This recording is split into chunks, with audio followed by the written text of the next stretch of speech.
Okay, we're live. Alexander, we're ready to go. How are you doing in London? I'm very, very, very well. I mean, it's been good weather here, a bit cold. I like it cold actually, but of course, I won't probably like the bills when I get them in a few weeks. But still, but at the moment, we're doing fine. We're having a great time with our children. Sorry to bring that up again, but we're doing absolutely fine. We're very well, and of course, also fascinated, trying to keep up with the news. I mean, what is that old Chinese they're saying? May you live. We live in interesting times. Times are now very, very interesting. They're extremely interesting, and it's very interesting to watch. And it goes directly to the topic that we're talking about today, about how the collective West is experiencing what you might call a collective nervous breakdown, because that is what is happening. They're not able to discuss real issues. They're not able to talk about real things. So they talk about fictional ones. A Russian invasion that isn't happening, as opposed to the mounting problems within their own societies. Now, can I say, I can remember when this last happened, and this is in the sort of final days of Brezhnev, when all kinds of problems were building up in the Soviet Union, and you could see them. And, Brezhnev was carrying on talking about all kinds of things, and talking less and less about real problems. And eventually cynicism took hold amongst the Russian people. And that was perhaps more than anything else what eventually brought the whole Soviet Union crashing down.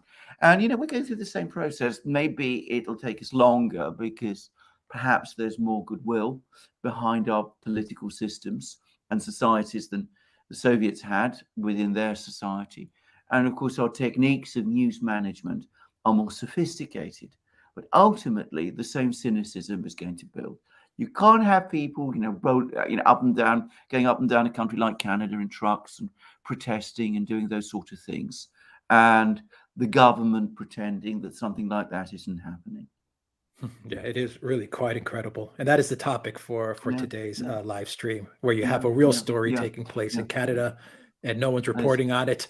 And you have this fake story taking place on the border between Russia and Ukraine, and everyone is hysterical about it. Yeah. It really does speak to Absolutely to the world that we live in today. Well, absolutely. And in the case of Canada, they're sending, 400 people to Ukraine in order to train a Ukrainian army, which is said to be 500,000 men. I mean, I don't know, that's a fantasy, by the way, but that's what they claim it amounts to, that, if they called up all their reserves, they could put 500,000 men in the field.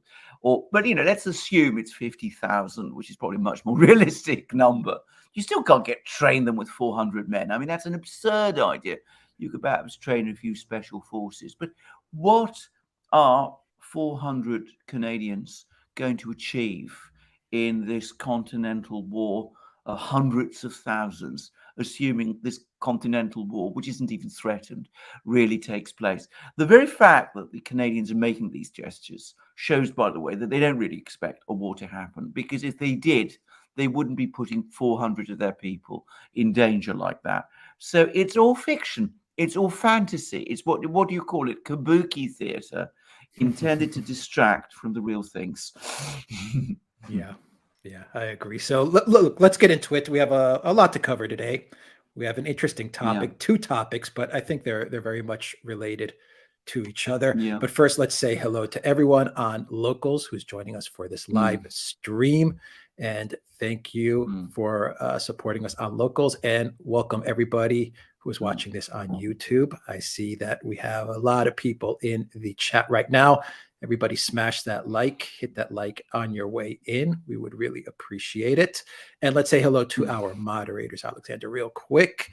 And let me see who's helping us out with the chat on YouTube. I saw Zariel was in here. I saw that Reckless Abandon was here. I believe I saw Alan Watson as well. Somewhere hidden in the chat. Yeah, Alan is with us as well. And Cosmic Rain is in the house as well. And I think I got everybody. So thank you to our moderators, always helping out with these live streams.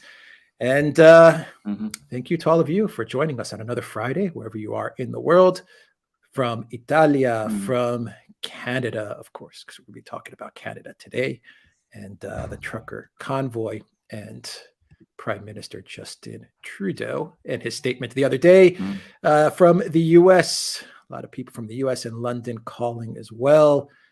And where else? And the UK, of course, from the UK and from the Philippines and South Africa. Hello to everyone in South Africa, and hello to everyone in Sweden and Holland and Morocco. Hello to everyone in Morocco and Australia. Hello to everyone in Australia and in Scotland, Alexander. New Jersey, Surrey, let's see, Toronto, Romania, France, Bulgaria. Bravo, Bulgaria. Big statements against NATO. Yeah. Really big statements there against NATO. New Orleans, as well as Croatia. Big statements there. Nagasaki. Let's see, Jordan, Ireland. Great nation of Ireland. And the UK as well. Australia, Michigan, Puerto Rico. Hello, everybody in Puerto Rico. Hope you're doing well today. I'm sure it's sunny there. In Ghana, Kiev. Hello, Scott in Kiev. Lagos, Nigeria. How's everyone doing in Lagos and in Malta and Rio, Brazil? Good to have you here joining us from Rio. Alexander, so reality versus fiction. Yeah. We have for about, I don't know, say maybe 3 weeks, probably less in Canada with the trucker story. But let's say 2 weeks, you have hundreds of trucks moving across the I believe Canada is the second largest country in terms of land mass, moving across Canada from west to east. All these truckers deciding to put together a very big event, a really big deal to organize all of this so that they can move across the nation and protest Trudeau's jab mandates. People on the street cheering the truckers, waving their flags, taking hundreds of videos, hundreds of photos, thousands of photos, Alexander, all over the internet. And mainstream media completely ignores it. It doesn't exist. The Prime Minister doesn't talk about it. The mainstream media, not only in Canada, but pretty much the world, completely ignores it. Nothing happening, nothing to see here. Meanwhile, you have in between Russia and Ukraine on the border, supposedly, you have 100,000 Russian troops, tanks amassed on the border of Ukraine, ready to invade that country and take it over because Putin is just an evil dictator, right? And everyone is hysterical about it. For the past 2-3 weeks, that's all we've been hearing about. From mainstream media to even independent media, Russia is going to invade Ukraine. Russia's going to invade Ukraine. Psaki says that Russia's even going to create false flags to invade Ukraine. There is an invasion coming. Sanctions against Russia. Cancel Nord Stream 2. Putin's bad. Putin's evil. We have to send troops into Ukraine. NATO has to take action against Russia. All of this is going on. You literally have a real story, a real big deal taking place in Canada. Big, massive trucks moving across the country. No one talks about it. You have this fake story in Ukraine. Everyone is hysterical about it. And literally yesterday, Alexander, maybe 2 days or yesterday, Trudeau finally had to admit it. He finally had to get in front of the TV cameras and admit that this is taking place. He downplayed it. He downplayed it, but he admitted it. And boy, did he look scared as he was admitting it. The same day, you had Blinken, the U.S. Secretary of State, actually in such a desperate move, actually call up the Chinese foreign minister and beg the Chinese to condemn Russia's fictitious invasion of Ukraine. An incredible turn of events. Just to bring everyone up to date, and I'm sure people in Canada are well aware of this, Trudeau had to actually isolate himself because supposedly he came in contact with someone that has the COOF. So now he's going to isolate for 5 days while the truckers arrive in Ottawa in order to not deal with the situation, to avoid confronting the truckers when they arrive at their final destination. He's hiding away. Blinken is sneaking around begging the Chinese to please condemn Russia's invasion, imminent invasion of Ukraine. These are our leaders. This is our media. Alexander, what say you? Well, I mean, to deal with Trudeau, is he isolating or is he hiding? I mean, that's the obvious question. But what you point to is absolutely correct. I mean, this Russian invasion of Ukraine story, it's not been 2 or 3 weeks. It's been now almost 3 months. I mean, it started in November. We are entering February before very long. They've been hammering away at this.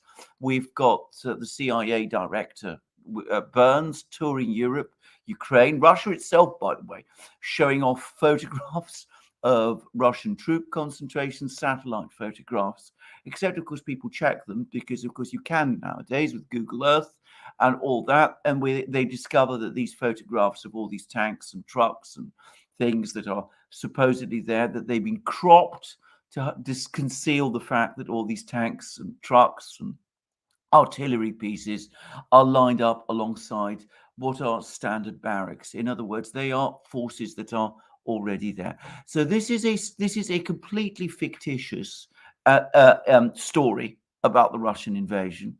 The Ukrainian crisis itself is not fictitious. That is real. But the story of an invasion is fictitious. And of course, it's acted as a massive distraction from problems that are gathering in every single Western country to a greater and or lesser extent. So we have the business with the truckers in Canada, which you've just discussed and discussed so well. And we've also had all kinds of problems with household bills rising across Europe as the inflation takes hold, as the cold weather now starting to build up in Europe. And we're going to see high prices for goods, for energy in Europe. That's coming now. It's coming increasingly. We see growing protests all over Europe now, increasingly angry protests about the restrictions that have been imposed on people's lives.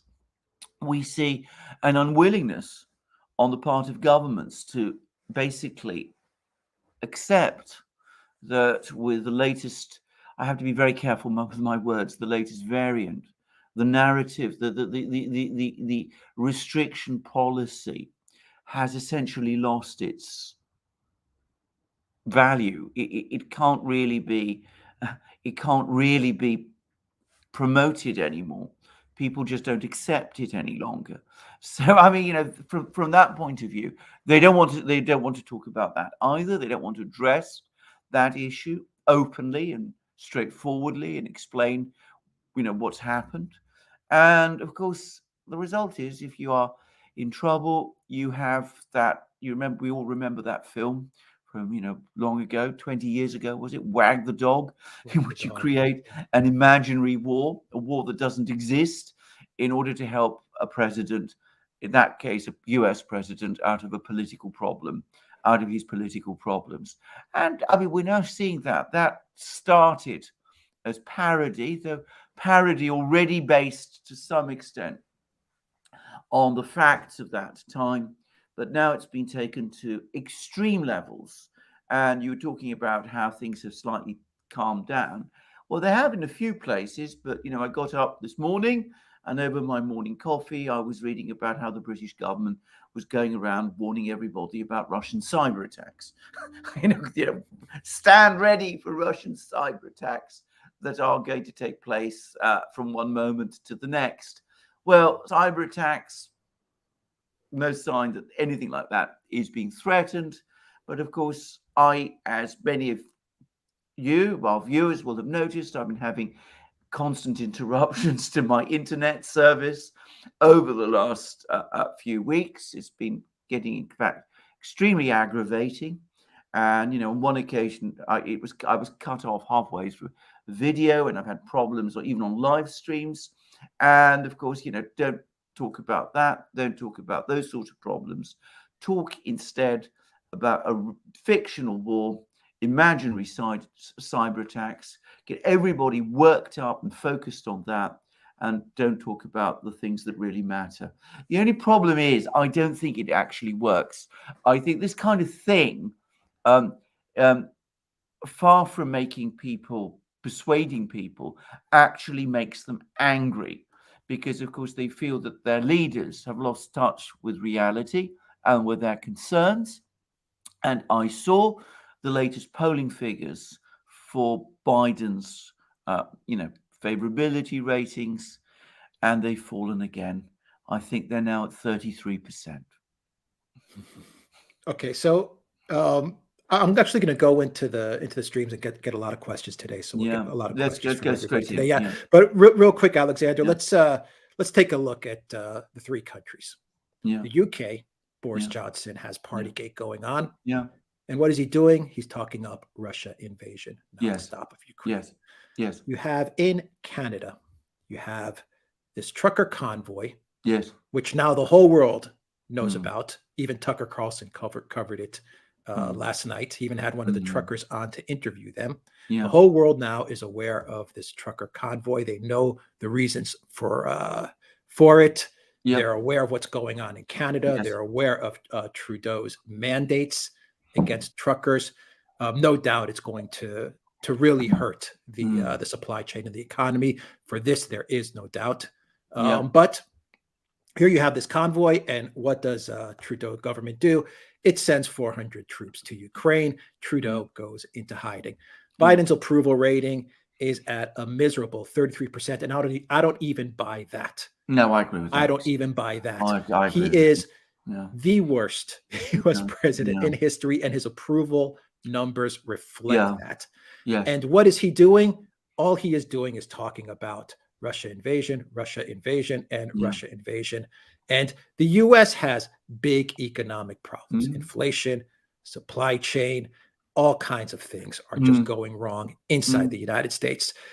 Boy, do they love the Russia distraction, these guys. Yeah. And when I mean these guys, I mean all the collective three. Yes. Trudeau. Yes. Johnson. Yes. Biden. Yes. Yes. Boy, do they love the Russia distraction. Absolutely. It is. And of course, it is a distraction at the expense of everybody, because, of course, we see tensions are ramping up with the Russians. That's undoubtedly having an effect on markets, on financial markets, which I don't know how significant that is, but it's a problem. But of course, in Central Europe, in Ukraine itself, it's provoked an economic crisis. And it's fascinating to see how Blinken actually talked about that in his latest press conference. But the media didn't cover that part of his story, cover that part of his press conference. They didn't. I mean, there was a question put to Blinken about the fact that Ukraine's economy is crumbling. And Blinken tried to respond to that and talked about the financial help that Ukraine's going to get it through this crisis. But I didn't find any reference to that particular exchange, or actually Blinken's words on this issue, anywhere in the media at all. So Ukraine is being hit. I understand sentiment in Europe is now becoming affected, because people are becoming seriously worried across Central Europe that, if there's a crisis with the Russians, energy supplies might stop. And of course, at that point, prices will simply go through the roof. So we have all this going on, and it's, the British, the Americans, the Canadians, to some extent, they're distant from the scene of the action. The war, this fictitious war that they're conjuring up, this mirage of a war, is far away from them. But of course, if you live in Germany, if you live in Ukraine, of course, it's not that far away from you. And we see these wobbles in places like Bulgaria and Croatia. And that reflects the fact that these countries are far more proximate and far more directly affected by all of this than the Western powers are. Than the Anglo-American, the English language powers are. So it's a policy of distraction carried out at the expense of others. Yeah. The whole trucker narrative, whether Yeah. you're looking at the United States, the UK, or Canada, Yeah. where all three of those Or countries have Germany, also or had, Germany, or where this is Germany, which is a there's big thing. Yeah. there's been a trucker story in the past Yeah. year with regards Yeah. to those countries. It really is it represents reality Yeah. crashing into Yeah. all of their fiction. Yes.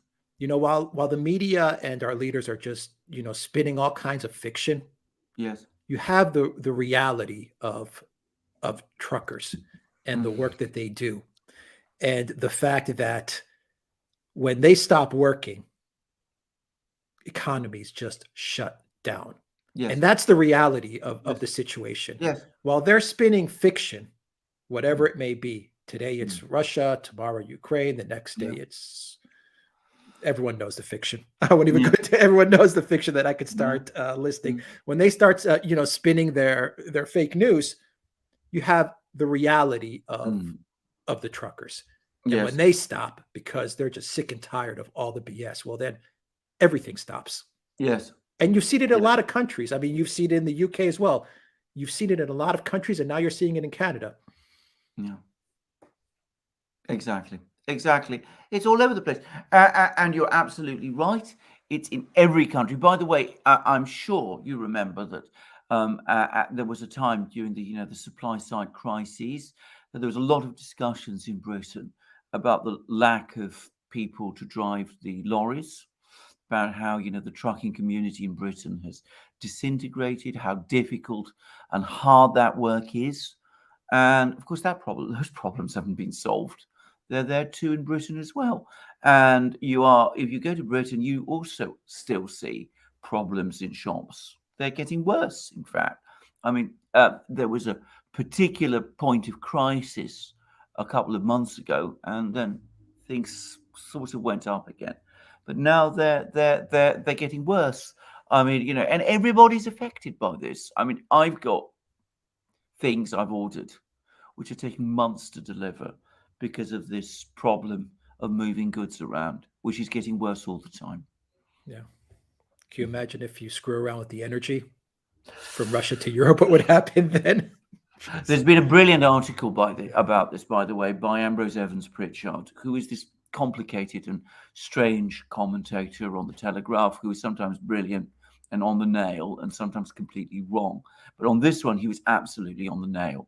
And he did an analysis of the sanctions using all kinds of expert commentary, which I don't have access to, but essentially made many of the same points that I did in that mammoth program about the sanctions that I did on my own channel, and which, by the way, you can find on our locals channel too.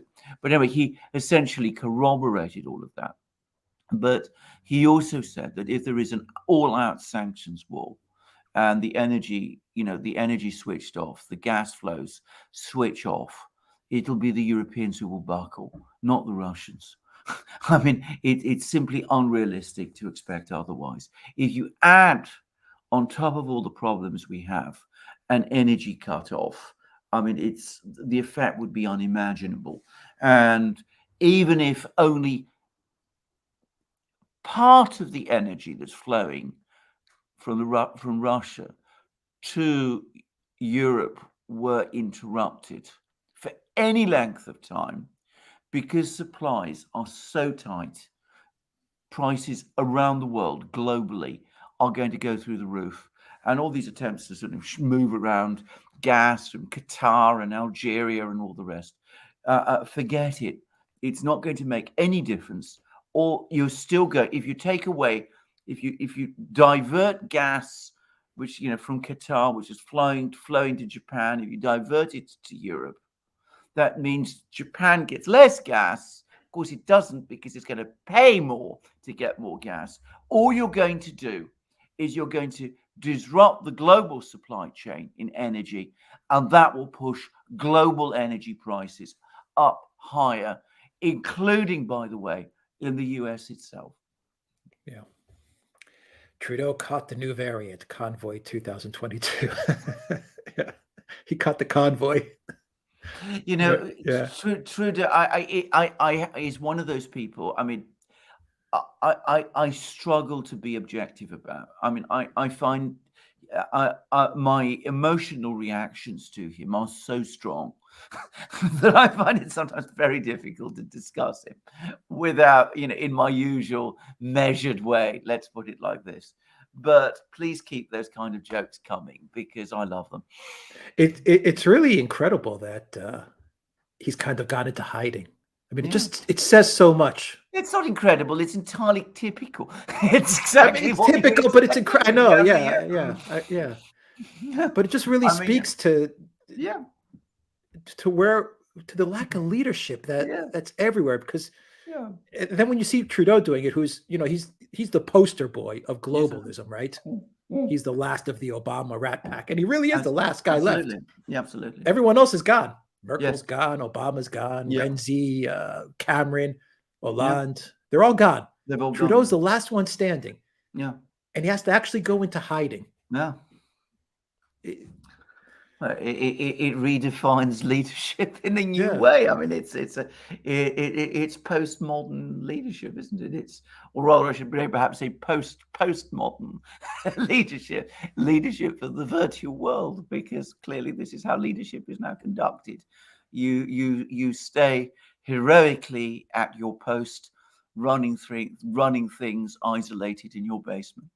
Yeah. That's how you conduct elections nowadays, and that's how you run a country. I mean, that's how it's done. Yeah, Macron's kind of part of the Obama rat pack. He kind of came in after Hollande. It's true, but he's kind of half and half. But I think Hollande was one of the original. Absolutely, guys. Absolutely. And you know what's funny? Yeah. By the way, I mean, I ought to say, I mean, we haven't discussed the French elections for a while, but the polling is beginning to turn, and Macron is still ahead. I mean, he's polling around the sort of mid-20s, which is pretty dismal. I mean, you'd expect the incumbent president of the French Republic to be polling in the 40s, not, the mid-20s. Shows that he's not popular at all. But the big story in France is the utter dismal failure of Valérie Pécresse, who was supposed to be the new figure on the center-right who was going to put slay the populist dragons, and she's now polling third.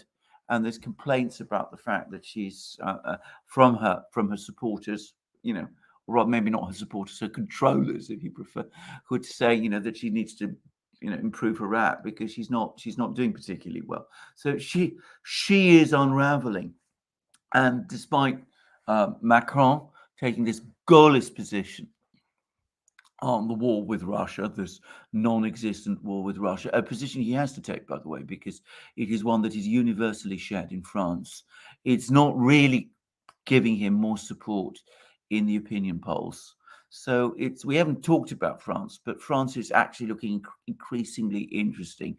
For the record, the person who's coming second is Le Pen. So it could be that Le Pen is starting to get her act together. And of course, if we do go into the second round, presumably Zemmour will back her, and we'll see what happens. Yeah. But Alex, they're playing a dangerous game, as one false flag can blow up the world. That's what we've been saying for a while now. One false flag from the neocons or from the people in Kiev could absolutely blow things up. But on that point, Alexander, yes, one false flag can blow things up. But are these the leaders that are ready to take on the Putins and the Xis of the world? Trudeau, this is the guy. Biden, this is the guy. Boris Johnson. These are the serious leaders that are talking tough to the Putins and the Xis. Well, I know. Well, this is the trouble, because, of course, one does wonder. You see, when you live in a world of make-believe, when you create fantasy stories, when you create fictional wars, when you talk about everything but what's actually happening, I mean, sooner or later, you lose touch with reality yourself. And one of the problems I find is I listen to Blinken and I listen to the way people like him talk, and not just Blinken, but some of the people in Congress, and they still talk like it's 1995. That the US is at the top. Russia is prostrate. China is still a developing country. The US can do what it likes. Germany's booming, Britain is booming. They have, unlimited power. They can do whatever they like. They can impose sanctions on anybody. They can take on anybody. There was a really interesting article by Scott Ritter, the US intelligence officer who was a former Marine colonel and all the rest. And he pointed out how the militaries in NATO, since he used to work for NATO, have completely withered away. That the United States military and the NATO militaries simply don't have the kind of punch that they used to do at one time, at the end of the Cold War, and how Western leaders seem to be completely oblivious about this. They talk as if they're still riding the kind of armored chariot they used to have, without realizing the extent to which that chariot has, it's the wheels have come off it, basically.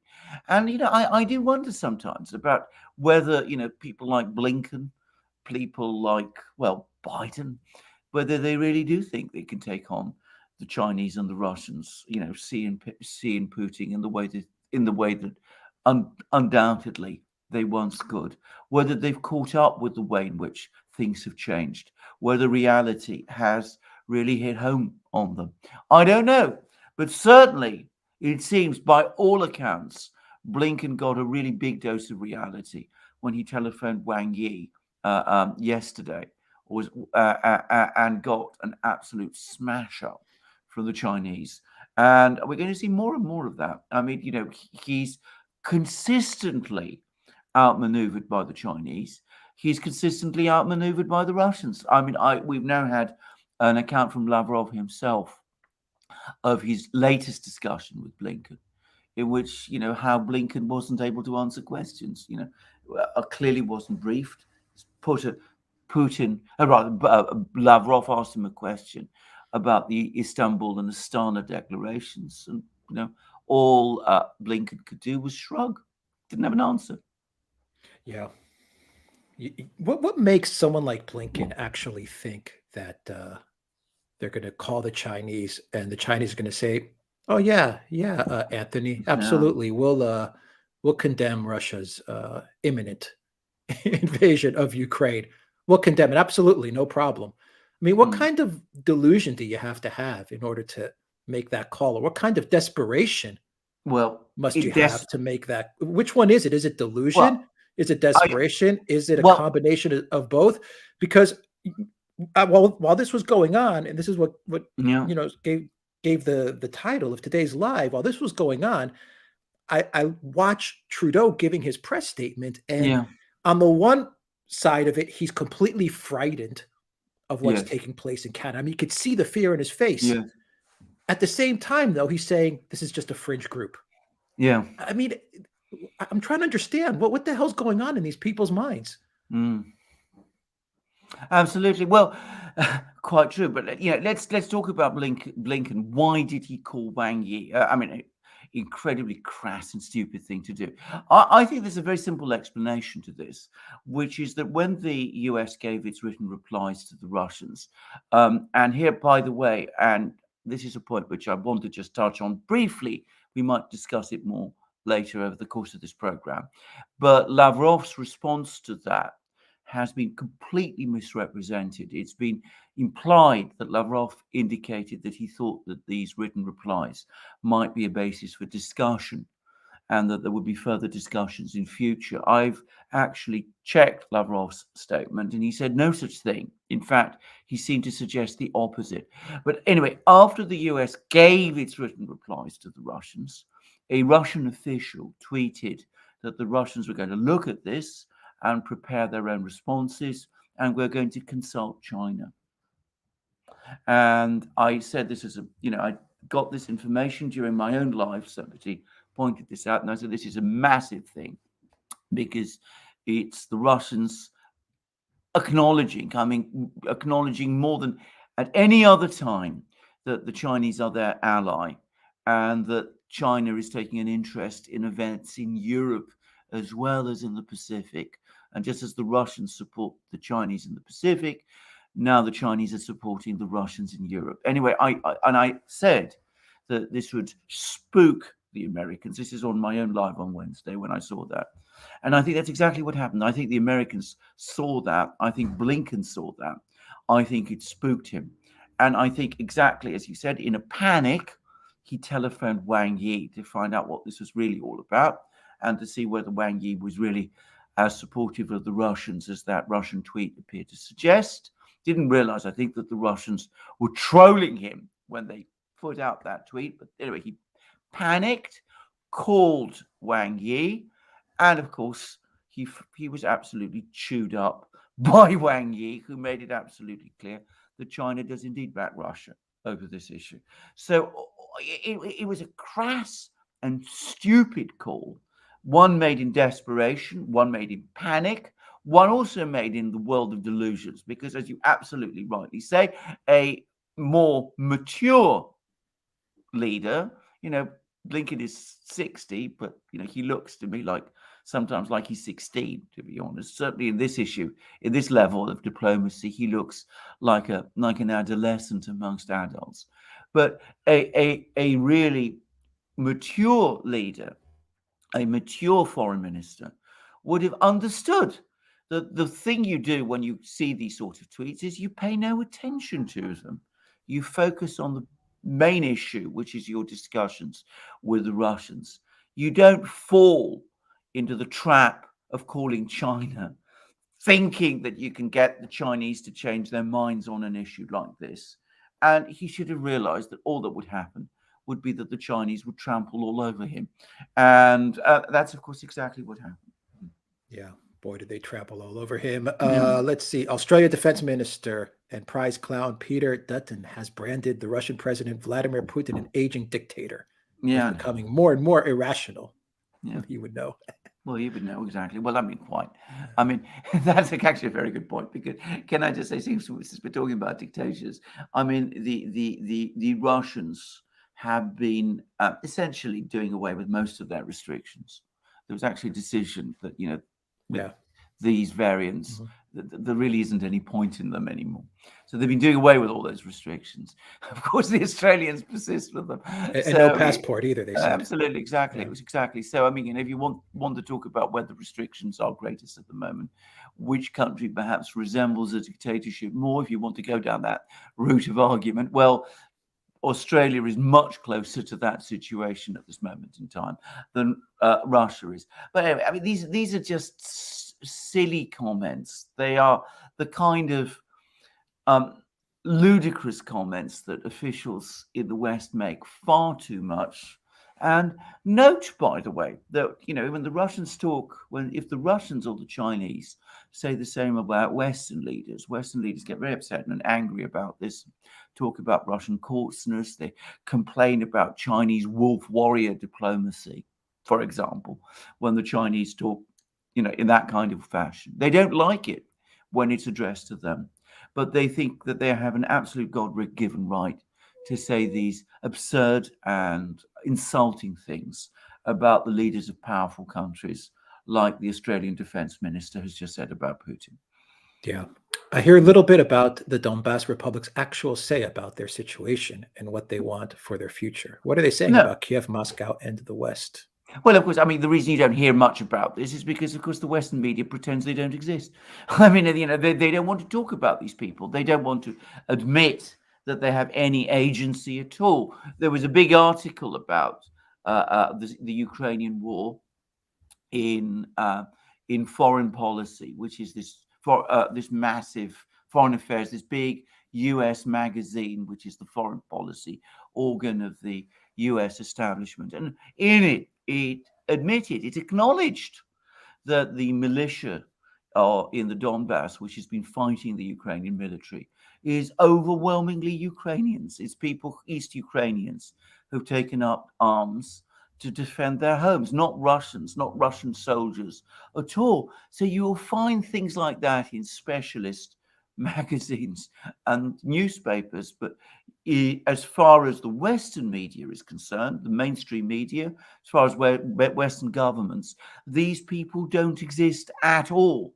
Now, what do these people want? First of all, they want an end to shelling. At the moment, the Ukrainians made this agreement back in, I think it was Paris in 2019, that there was the ceasefire, which they never honored, and they've been shelling the Donbass on a regular basis.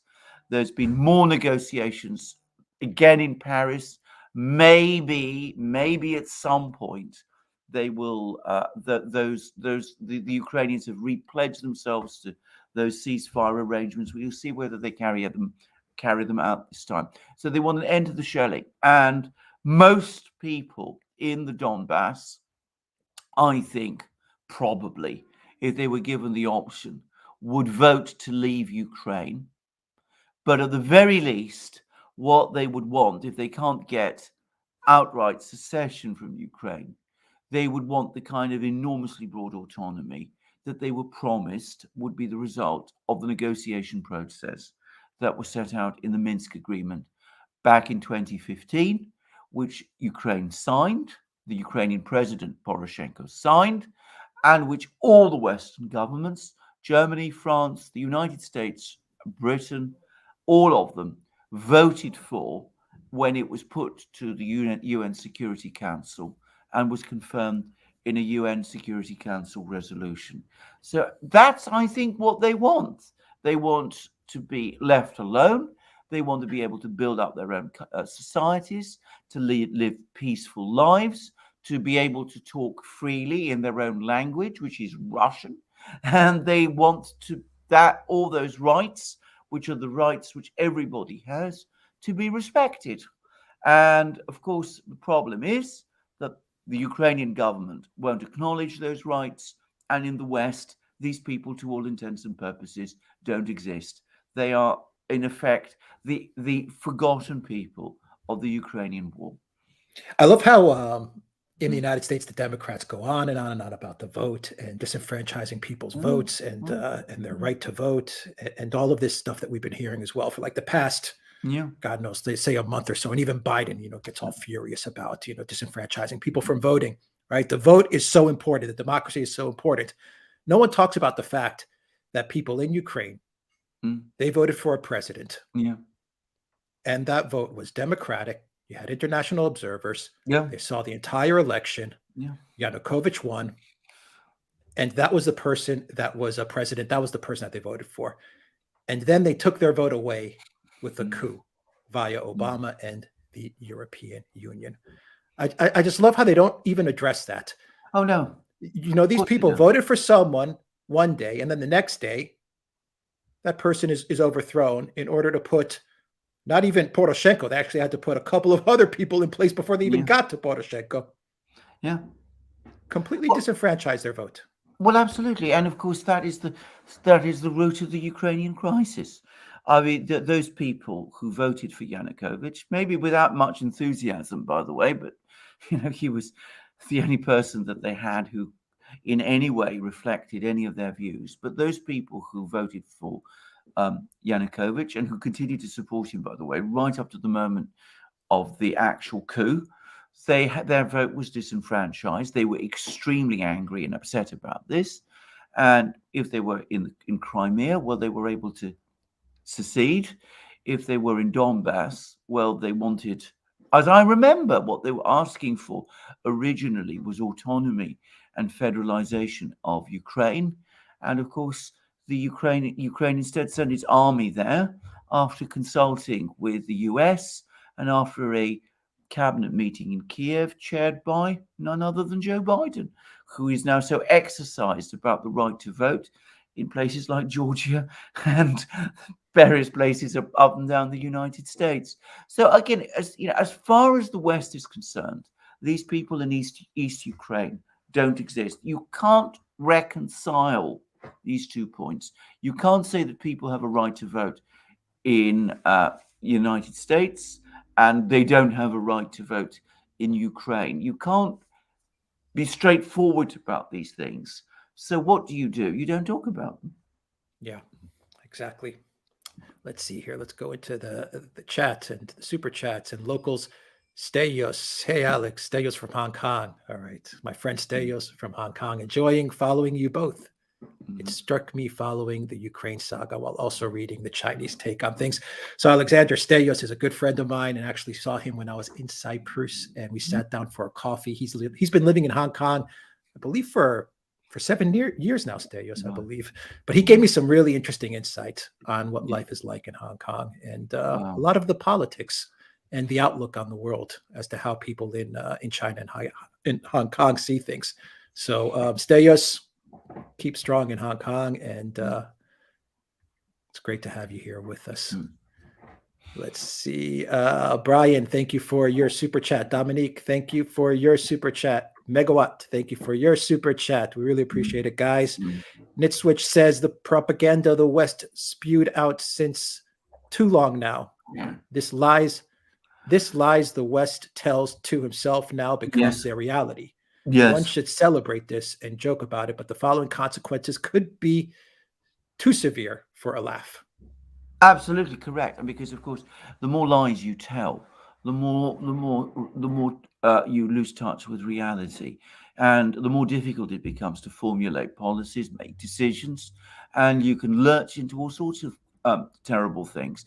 Let us say, for example, that as a result of all of these lies that have been told about the situation in Ukraine, there is a massive economic crisis in Ukraine, and there's a real danger of huge protests taking shape there, and of a potential change of government there, and of a massive change in Ukraine's political orientation. Well, how do you explain that to your Western electors? It becomes very difficult. And at that point, maybe you try to stop that event, that sequence of events from taking place, by trying to actually make your narrative true by engineering a war in the Donbass. Now, what I just outlined is not an entirely fanciful version of things. There were protests in Kiev the other day. Some of those protests went violent. They were all about economic issues. They were not about political questions. There was an attempt to storm the Ukrainian parliament. Ukrainian police had to be brought out. I'm not saying this was a major event. I'm not saying this was, a huge protest wave, but the potential for such things in Ukraine is there. So, you might find it very difficult to square your fictional stories with reality. And that could lead you into all kinds of very, very dangerous courses. And of course, the other problem, which is always an accumulating problem, which is that if you're always talking about things which don't exist, well, that takes up time and it affects your own mind. And the result is that you're not giving time and attention and effort to dealing with those problems which are real, which are getting bigger all the time.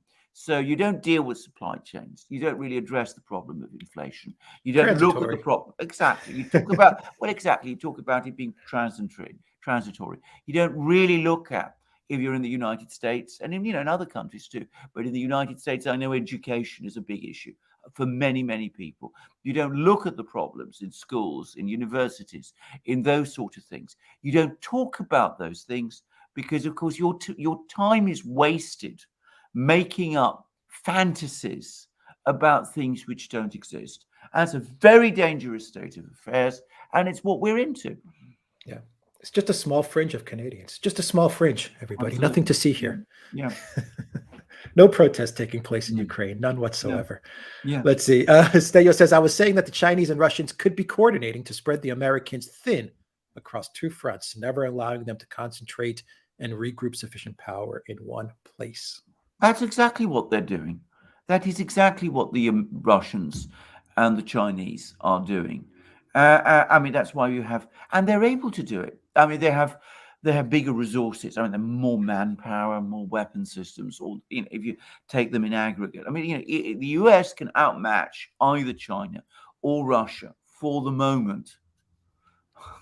It might not be able to do that, outmatch China by itself for very much longer, but for the moment it can outmatch each of them. Taken together, it becomes more of a problem. And of course, the Chinese and the Russians have the enormous advantage of interior lines. Now, their communications are not fully sorted. They haven't yet integrated their financial systems, their messaging systems. They haven't yet built the roads and the railways and the pipelines, but they're working on it. Not yet. You said exactly. Yet. Yeah. Not yet. But they're working on it.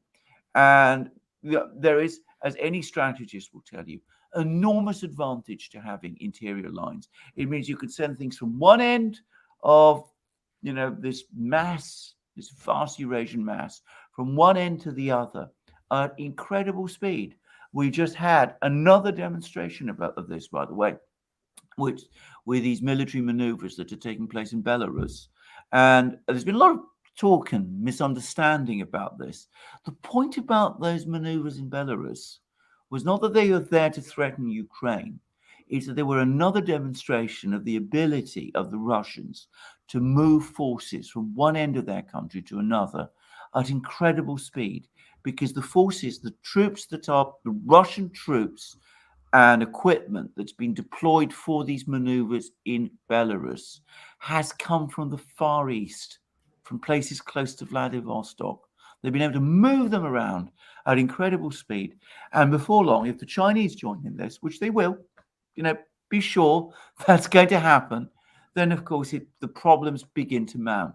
And then, of course, we've got the Iranian president. We haven't really ever discussed the program. We haven't done a program about Ebrahim Raisi's visit to Moscow, even though it's essentially an enormous event, because, of course, he came along with a draft treaty, which he handed to Putin for strategic cooperation. So the Iranians, who, all right, they're a ramshackle economy. They're not comparable in power to China and Russia, but, they have a big military, and they're by the Middle Eastern standards. And, we shouldn't be too dismissive of this. By any standards, actually, it's a powerful country. And, of course, it looks like it's also going to enter into this combine, and it's also going to start coordinating in all kinds of things as well, creating yet another front in the Middle East. And now the Americans running backwards and forwards, one day Taiwan, next day Ukraine, next day maybe the North Atlantic, the Arctic regions, perhaps tomorrow the Gulf, where the oil is, all of this going on. And they're going to be kept continuously off balance and distracted again from doing other things. Now, there is a way out, and that's you talk. You actually negotiate with these people, but you do that accepting that these people have legitimate interests and not coming along and saying they have no right, they have no veto. We can include countries like Ukraine in our alliance system, and the Russians have no right even to bring up that issue. If you continue to take these doctrinaire, unsustainable positions, you are heading straight for a strategic crisis. And it's, only a couple of years down the road. Yeah. The greatest foreign policy disaster ever is pushing Russia towards China. Absolutely. Didn't have to happen. Didn't have to happen. It didn't have to happen. Yeah. It wasn't part of Putin's agenda at all when he first became leader of Russia. I remember him then. Yeah. Let's see. Ralph says, thanks for informing me. Thank you, Ralph, for that super chat. And Martin says, living in the south of Ireland, and the power went out here last night all over Killarney. This hasn't happened in years. Yeah. Should be worried. Should we be worried? Well, absolutely, we should be worried. I mean, by the way, can I just say something? All this talk about Russian cyber attacks, which we've just been hearing in Britain, I wonder whether in reality, it's softening the British public up for the possibility that we're going to have power outages. Exactly. Mm-hmm. No, you nailed it. Exactly. Yeah. They're softening people up for power outages because they screwed up the energy situation. Exactly. And who do you blame? Russia. Yeah. I saw a super chat in there where someone said Russia. Exactly. They're softening people up. Yes. Let's see. Yifan says, super sticker. Thank you very much, Yifan, for that. Henry Walker says, will the Fed raise interest rates? Well, they passed up the opportunity to. Yes, again, I mean, wonderful example, by the way, of media spin. You know, in the run up to the latest Fed meeting, lots of talk about the Fed, going to raise interest rates, and they didn't. And now they say, well, we're going to do it in March, and we're going to be incredibly aggressive about it. My own view is they will raise interest rates eventually, because ultimately, if they don't, their credibility is shot to pieces. But they're not going to raise interest rates very much, because they don't want to hurt the Democrats in advance of the November midterms.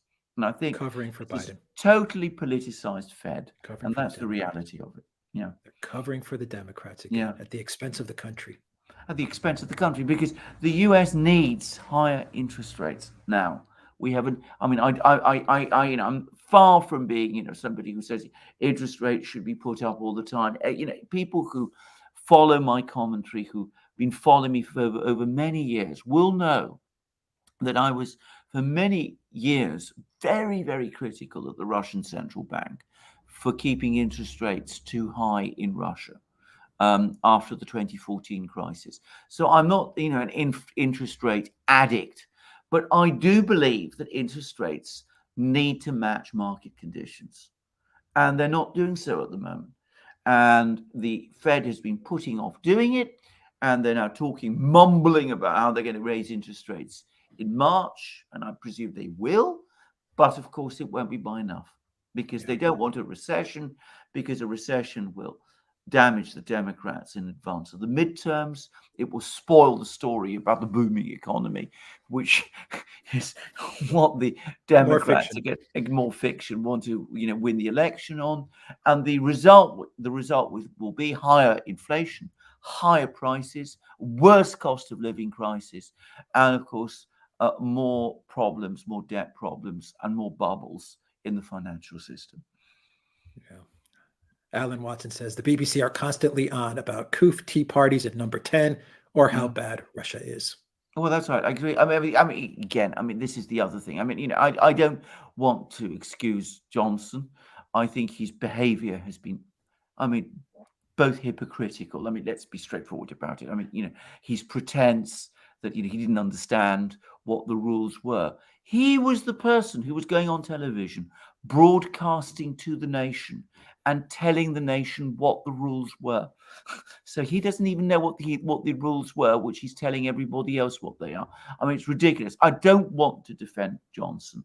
I think that he's behaved appallingly and very hypocritically. But is this really the biggest issue facing Britain today? The fact that this slovenly prime minister, which is what he is, has a couple of parties in Downing Street. He created the rules. He should have followed them. He should have abided them. He should have abided them. But the amount of attention this thing is getting is off wholly out of proportion to the problems that the country is facing. And of course, Britain has been one of the most zealous promoters of this Russian invasion story, which just, as I said, has no substance to it. Yeah. How do you think Boris should have handled that? My take is that when this first came out, he should have come out, admitted it, got rid of all the mandates and stuff as well, and just said, you know what? Just, I partied, I broke the rules, I effed up, because the rules are stupid. So everyone take off your things on your face and just live your life. That something along those lines. Something along those lines would have been much better. And the better thing to have done, by the way, was when the story first started to circulate several weeks ago. It would have been to make a complete clean breast of the whole thing, because what's caused enormous damage is that every time Boris explains away one party, we get news of another one. So that was in terms of news management, that has been a terrible thing. You get all your form out of the way. You say that you made one mistake after another. You apologize to the country. You apologize to the people who've been fined and charged and things of that kind. You see that all that's unwound. It could have been handled better. Doesn't Boris have people consulting him and telling him, you know what, Boris, before you come out with a statement saying it's one party, they probably know that you had 3 or 4 parties. I mean, doesn't he understand that they're playing him? I mean, they're setting a trap for him, and they know he's going to come out and say it was just one time or just one party. And they have, 3 or 4 parties lined up to start drip feeding them to the public and the media. He doesn't realize it. His team doesn't realize it. I don't think his team amounts to very much. I think he became over-dependent on Dominic Cummings, who is, of course, turned against him and who's probably orchestrating some of these leaks. In fact, everybody thinks he is. So I think that Johnson didn't understand that. I think the other thing Johnson ought to have done, by the way, given that this is a legal issue, the fact that he broke rules which are based on law, is that he should have sought legal advice. And when people are in this kind of mess and they advise lawyers, the first thing lawyers tell them is make a complete clean breast of this. Tell everybody what you've done. And I mean, I've given 3 parties, 4 parties. Just absolutely. Say it. Just come out and say it. I've given that advice myself any number of times. And, he should have sought legal advice. He didn't think of doing it. Nobody's put it to him. And he didn't get proper PR advice either. Had he handled it in that way, well, he would have been in a better position. But, Boris is Boris. He's often overconfident, and I think he was on this occasion. Yeah, I agree. He just should have come clean right from the beginning. Yeah. Obadachi says, been a fan for a few years now, since I was 17 from Alabama and currently an exchange student in Germany. Realized I've never super chatted, so here, and thank you for all the great perspectives. Well, thank you very much for those very kind and warm words. Thank you very much, and best of luck in your studies in Germany. Yeah. Great place to be. Great place to Absolutely. study. Rob Janot says, 69 Canada. Thank you very much, Rob. Please buy the mods. Coffee on me. Thanks for the great work. Absolutely, Rob. I will take care of that. Yes. No doubt about it. Thank you very much, Rob, for that. Illa Hammond is a new member to the Duran community. Thank you very much, Illa Hammond, for that. Hell Warden says, this is a super chat that I saw. Marsha, are you a Brady Bunch fan, Alexander? Remember the Brady Bunch? Not really. Show? No. Did they have it in the UK? No, I did. Well, it may have done, but I stopped watching. Okay, TV yeah, because the super chat is Marsha, Russia. Okay. People in the US, I'm sure people in the US will understand. We'll understand that. Watch the Brady Bunch. Yeah. Thank you very much for that super chat. Rifi says, Fault Lines Radio wants to interview Mercuris, and please interview Abayami Azekawe. He's analysis for African politics. Okay, wow. Okay, right. If you'll want me to, yeah, absolutely. Write him and absolutely. And I have been on Fault Lines Radio actually. So absolutely, yes, definitely. Thank you very much for that. Nicholas sends us SEK 100. Have a nice weekend, y'all. Thank you very much, Nicholas, for that. Tony says, "Hey guys, big fan. Was curious if you all know anywhere to get good info on the truth regarding interesting Victor Shokin, since Ukraine stuff is bubbling up again." There's a blast. That is a very interesting question, actually.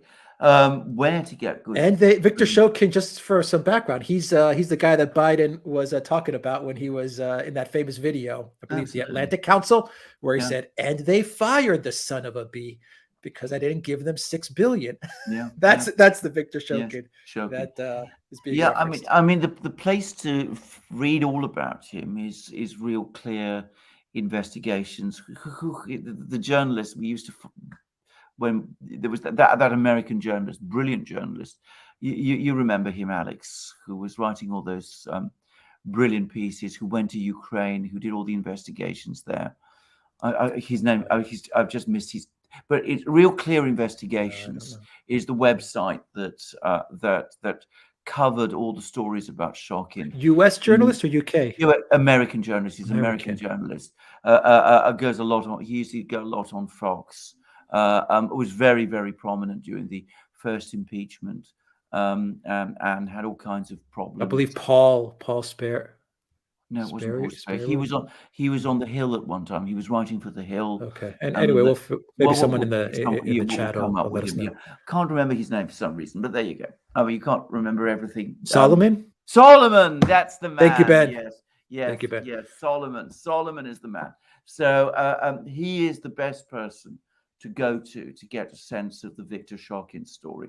But what's happened to Viktor Shokin, I don't know. The last I heard about him, he was involved in a court case and was giving all kinds of affidavits. And I think the court case was in London, by the way. But what the result of that court case was, I have no idea. Yeah. 10% for the big guy. Let's see. Vicky Rosina sends us a super sticker. Thank you very much for that super sticker. And Raphael says, Russia has to win this episode. China won twice in the war in Korea and Indochina. This is the moment. He cannot be Nikita Khrushchev. No way, Jose. Well, I mean, Khrushchev actually kind of won the Cuban Missile Crisis. We weren't. I don't like to say that, actually, because I think the Cuban Missile Crisis, JFK handled it very well and came to what was, I think, a rational and effective compromise. But the poison that's been left is that when Kennedy agreed in return for Khrushchev pulling the missiles out of Cuba, the Soviet missiles out of Cuba, Kennedy said that he would agree to pull out the US missiles from, I think it was Italy and Turkey. And that was kept secret. And that has created this legend, which is still very prevalent in the US. In fact, not just prevalent, it's universal, that Kennedy faced down Khrushchev, which is simply wasn't true. I mean, it took decades before the fact was finally revealed that that was how that crisis was solved.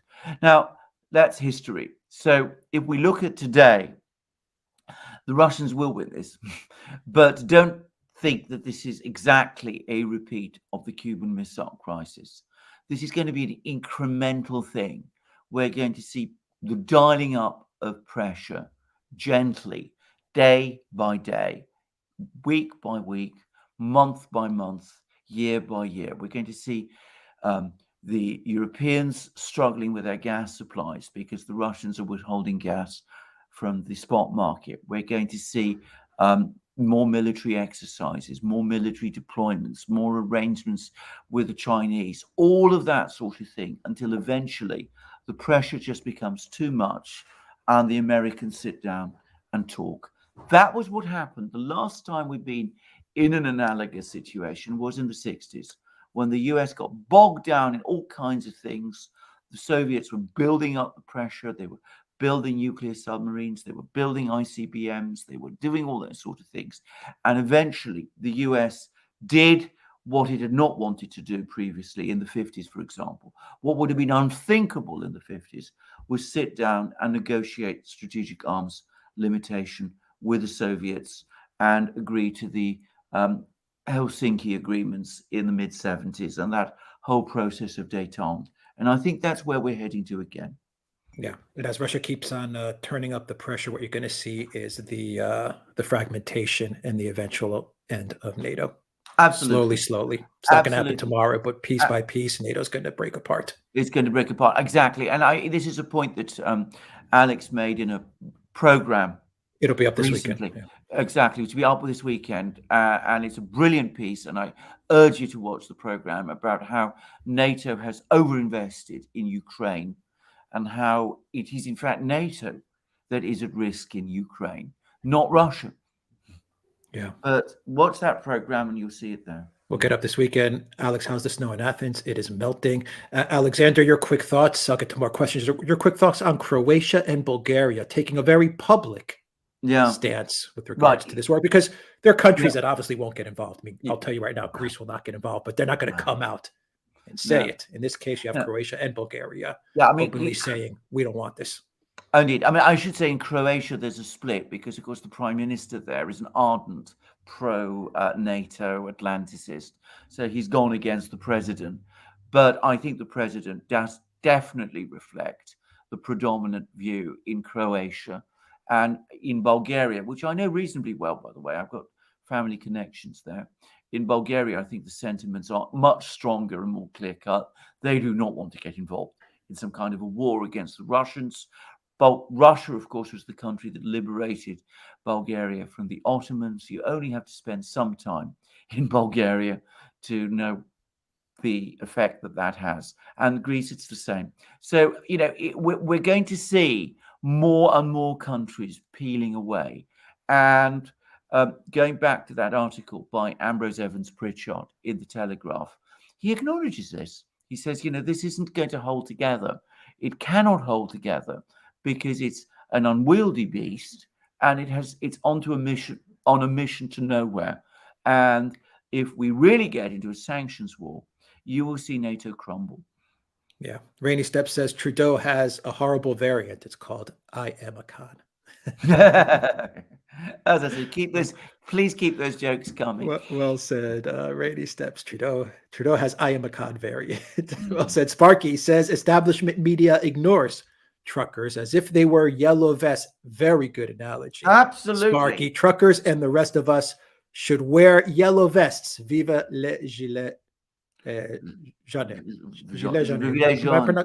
Absolutely. Am I that correctly? I think it's gilets jaunes. But brilliant point. Brilliant. Bravo. Superb point.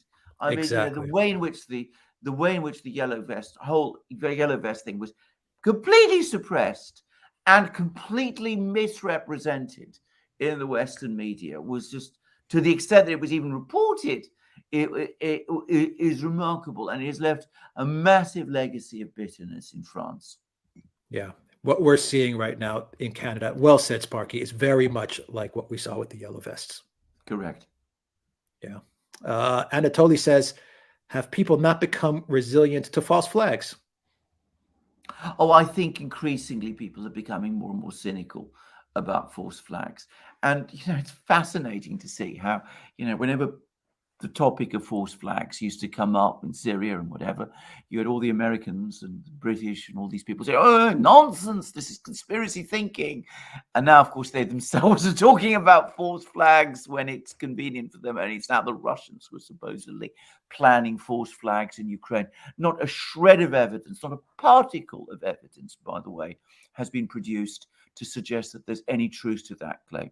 But I think people are becoming increasingly cynical about many things and are increasingly seeing through these stories.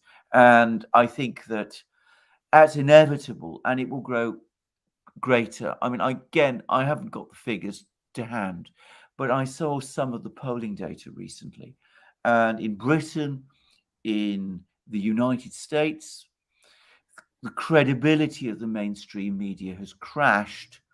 And in Germany, the figures are just abysmal. Yeah. Toilet Sauce says, I don't find it surprising that the Russians would consult with the Chinese. Although Russia takes charge of security in Europe as part of this alliance, the Chinese are concerned about their trade and trade routes in Europe. Well, of course they are. And that's exactly right. And of course, the Russians and the Chinese consult and talk to each other all the time. When the Russians drafted those two great treaties, the draft treaty they sent to the US and the draft agreement that they sent to NATO, when they made all those demands, you can be absolutely certain that they discussed and coordinated it with the Chinese in advance. The Chinese know every step the Russians are taking, just as the Russians know every step the Chinese are taking over, say, Taiwan, the South China Sea, the Korean situation. These two countries coordinate all the time. And this is something which I think some people in the West are still in denial about.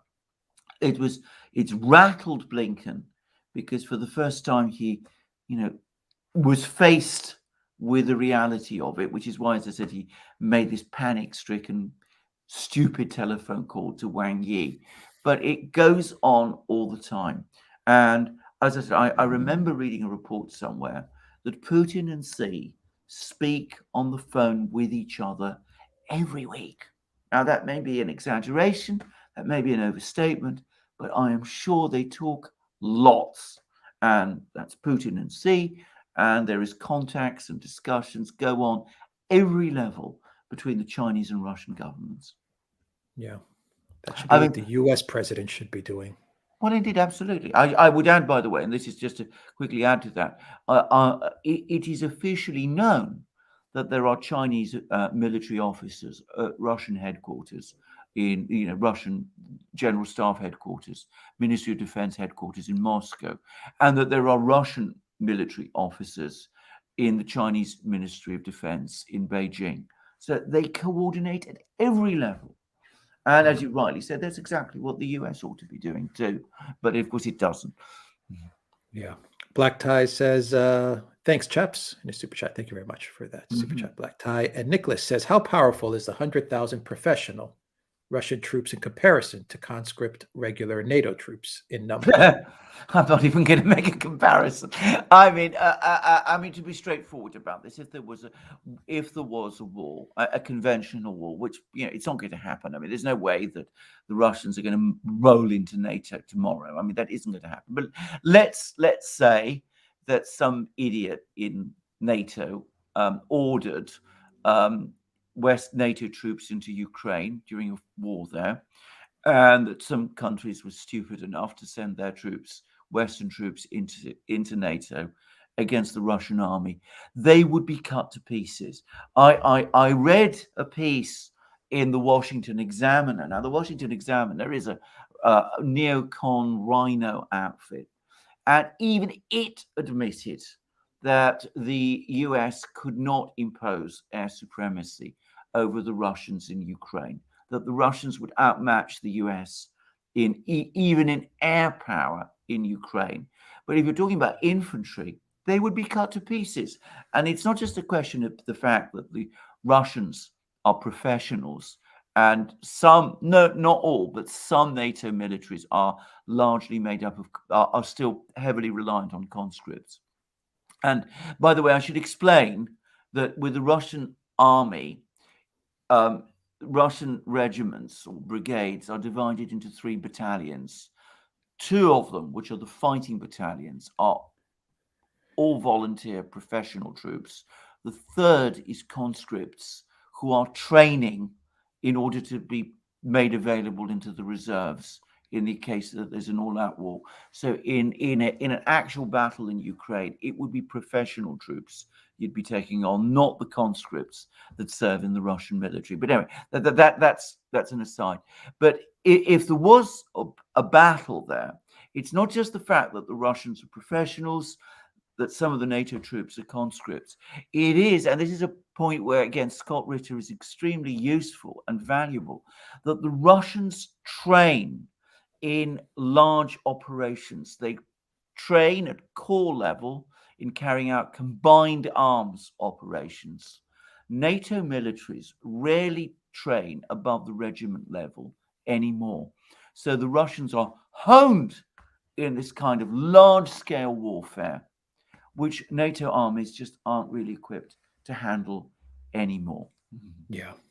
Lionel says Syria was Russian live training. Thank you, Lionel, for saying that, because I was actually listening to a video from a content creator, and they were saying that Russia would just get cut down by Europe if they decided to do something against Ukraine, because Russia has had no military experience in the past 10, 15 years. And I was just like, what? No live training. I was like, what are you talking about? Absolutely, yeah. From the minute Putin got into office, whether it was dealing with Chechnya to Georgia to Syria to Ukraine, I'm just like, what are you talking about? I know. Yeah. Well, it's these self-comforting lies they come up with. I mean, they pretend. I mean, I understand that every Russian Air Force pilot has done a tour of duty in Syria, so they've all operated in combat situations. Yeah, but pretend that this doesn't happen. Hasn't happened. Yeah. That should be the moral of this live stream. Very well said. Let's see. Renat says Western media race to find the F-35 is South China Seas. Chinese spokesman Zhao Lijian, China has zero intentions of retrieving crashed U.S. F-35 jet in South China Sea. We already have more advanced fighters. Thank you for that 100 HK super chat, Renat. We already have more advanced. Listen to that statement. Oh, no, absolutely. The J-20, presumably, and all those. Well, who knows? This is the other fantasy. Again, I was reading this transcript in the White House about the sanctions that the US is now talking about imposing on Russia, which is now clear, by the way, are going to be principally, the major focus is on export restrictions of high technology things. And again, it was all based on this idea that the US has a monopoly on high technology manufacturing. Well, that was unquestionably true 30 years ago. It was still true to a great extent 20 years ago. It was still had some force behind it 10 years ago. It's not true any longer. I mean, again, these people are not up to date with this. Now, I'm not going to start comparing Chinese fighters with American fighters. I don't have that kind of expertise. But of course, the other side have sophisticated weapon systems, access to sophisticated technologies. It's the days when the US had scientific and technological dominance in that kind of way have gone.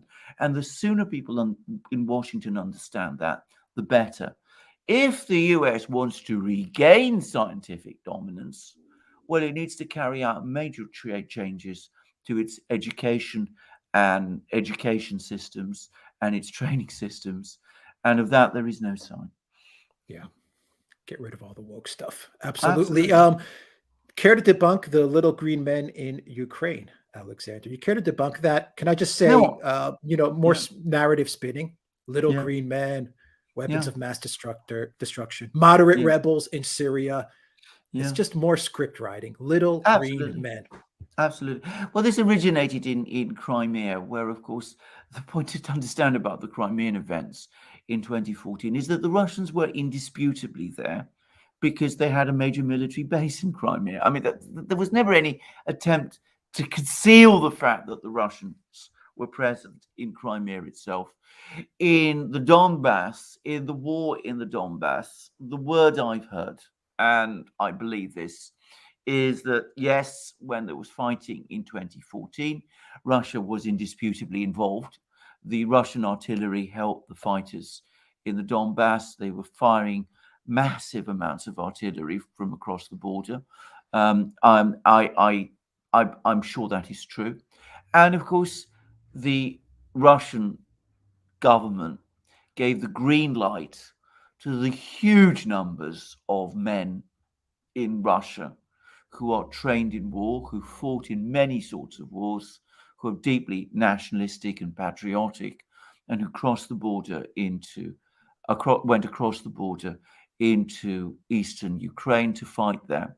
And that includes some very senior retired military officers, including a senior retired general staff officer who played a very important role in coordinating things from a headquarters that was established in a town, an East Ukrainian town called Krasnodon.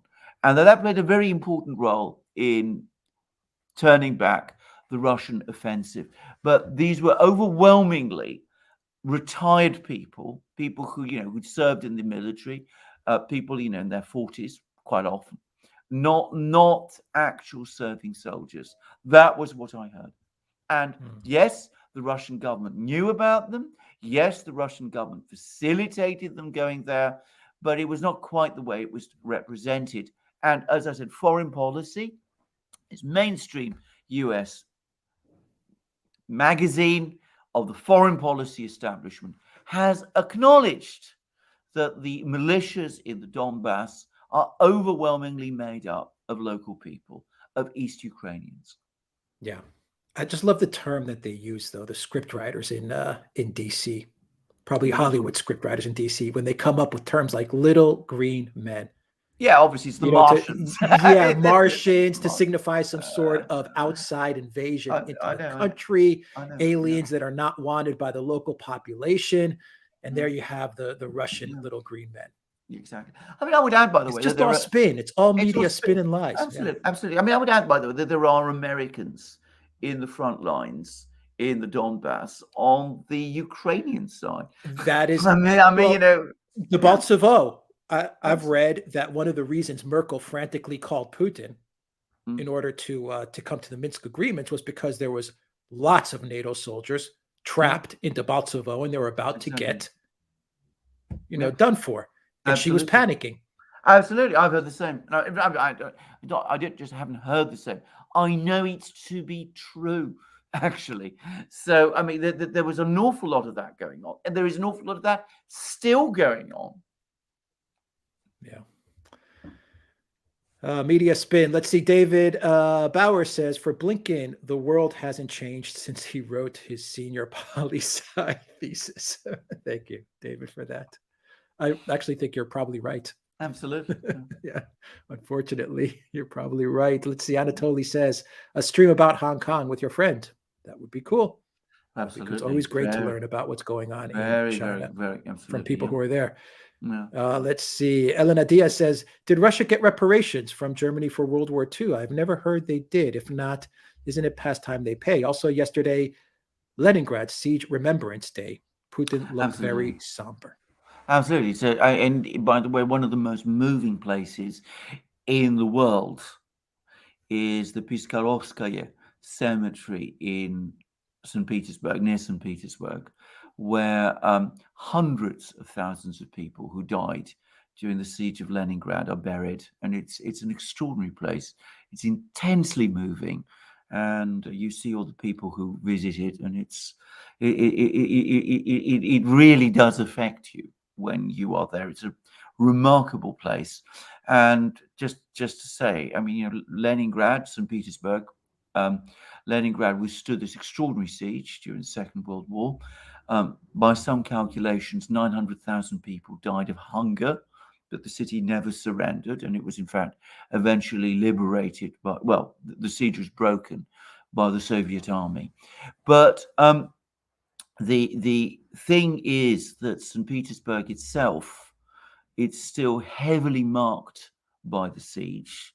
Much of the original population, many of the original Petersburg inhabitants, the people who had made the city during the Tsarist times, who were there during the revolution, they died, and that the character of the city apparently changed, and that it lost some of the personality that it had, and that the new city, the city, the life of the city, the pulse of the city has changed forever as a result. And I've been to St. Petersburg, and there's a place on the main street there, which is called Nevsky Prospect, and they've kept a sign, a stenciled sign from the time of the war, which says, citizens, please be aware that during artillery barrages, this side of the street is less safe than the other. So, that gives you some idea of what that was all about. So it's something that the Russians have never forgotten. And if you don't understand that, if you don't understand the impact of the Second World War on the Russians, well, you don't understand Russian society or many of the motivations and actions that the Russians take today. Now, that was the first part of the question. What was the other point that the reparations? Oh, reparations. That's right. Right. The Soviet Union extracted reparations from East Germany, and they did it with great ferocity in the 40s and 50s.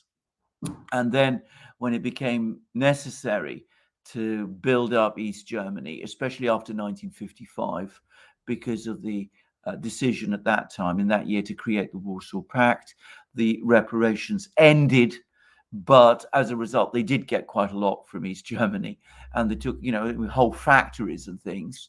And then afterwards, the whole issue was basically closed down, and it's never been revived.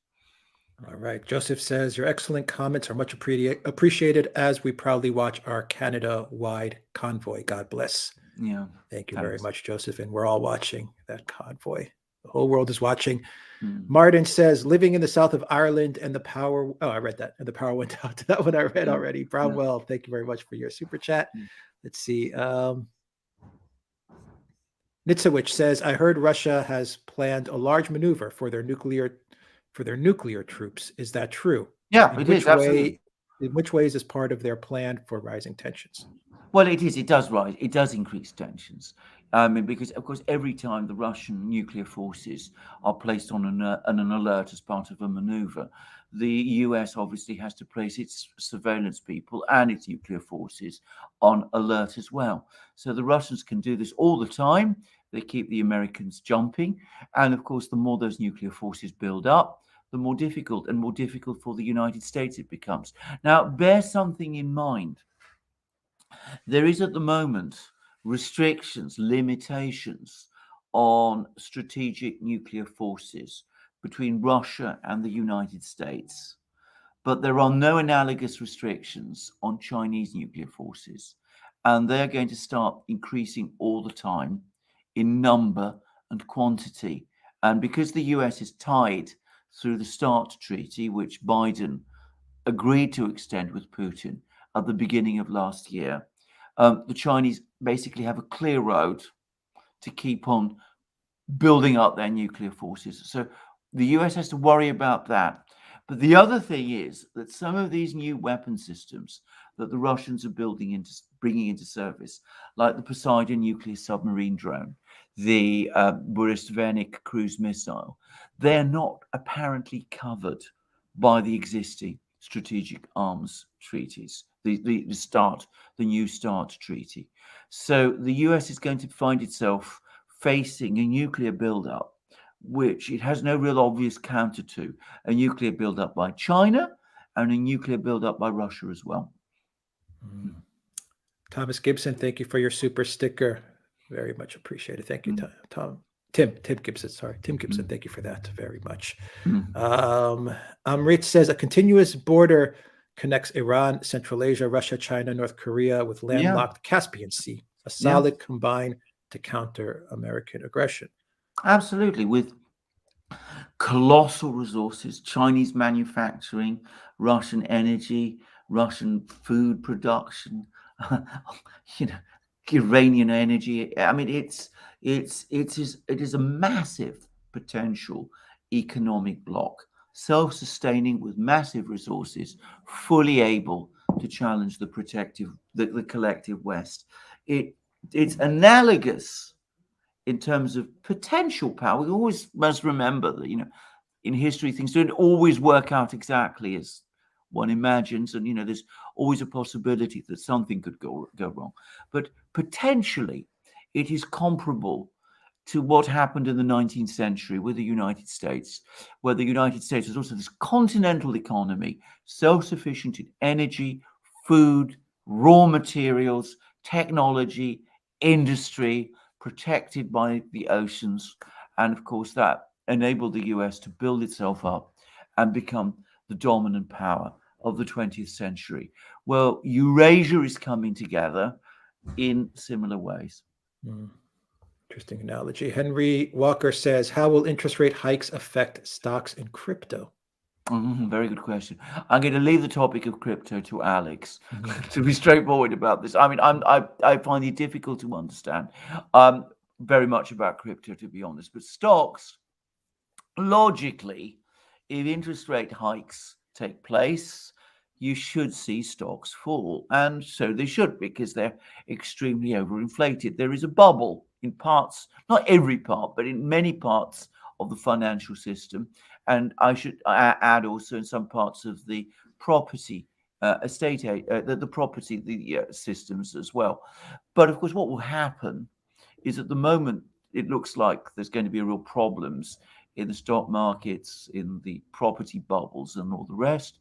You're going to see as night follows day, the Fed reverse its policies. That's what's been the consistent pattern since 1987.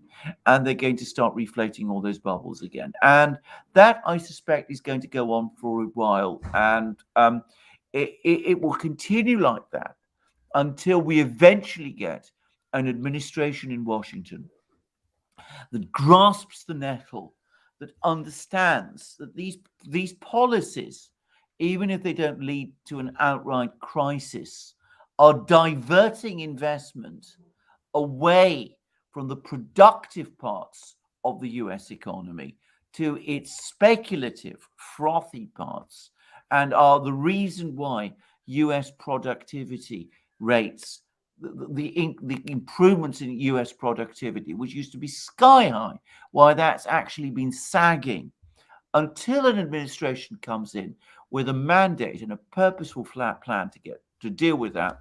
We're going to see these problems continue. So in theory, you should see stock markets fall, except I have grave doubts about whether the Fed is going to be willing to see this thing through and to have proper interest rates reflecting true market conditions for any length of time.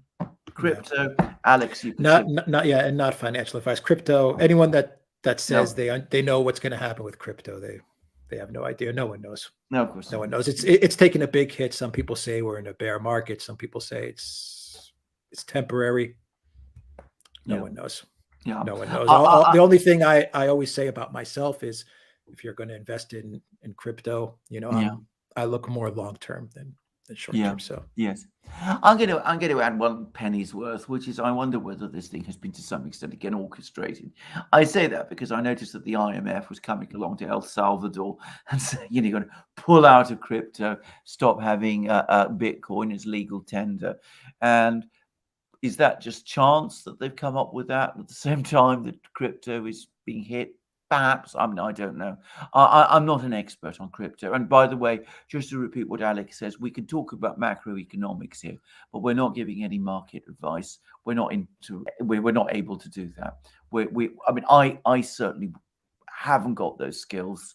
And if you want to get advice on investing, then go to somebody who is an expert. Yeah, crypto's tough if you're just looking to trade and flip it over, but if you're looking to just go long term, then it's a pretty simple deal. If you're looking to just buy and hold, if you're looking to flip coins and tokens and stuff, well, then it's tough, really tough. Let's see.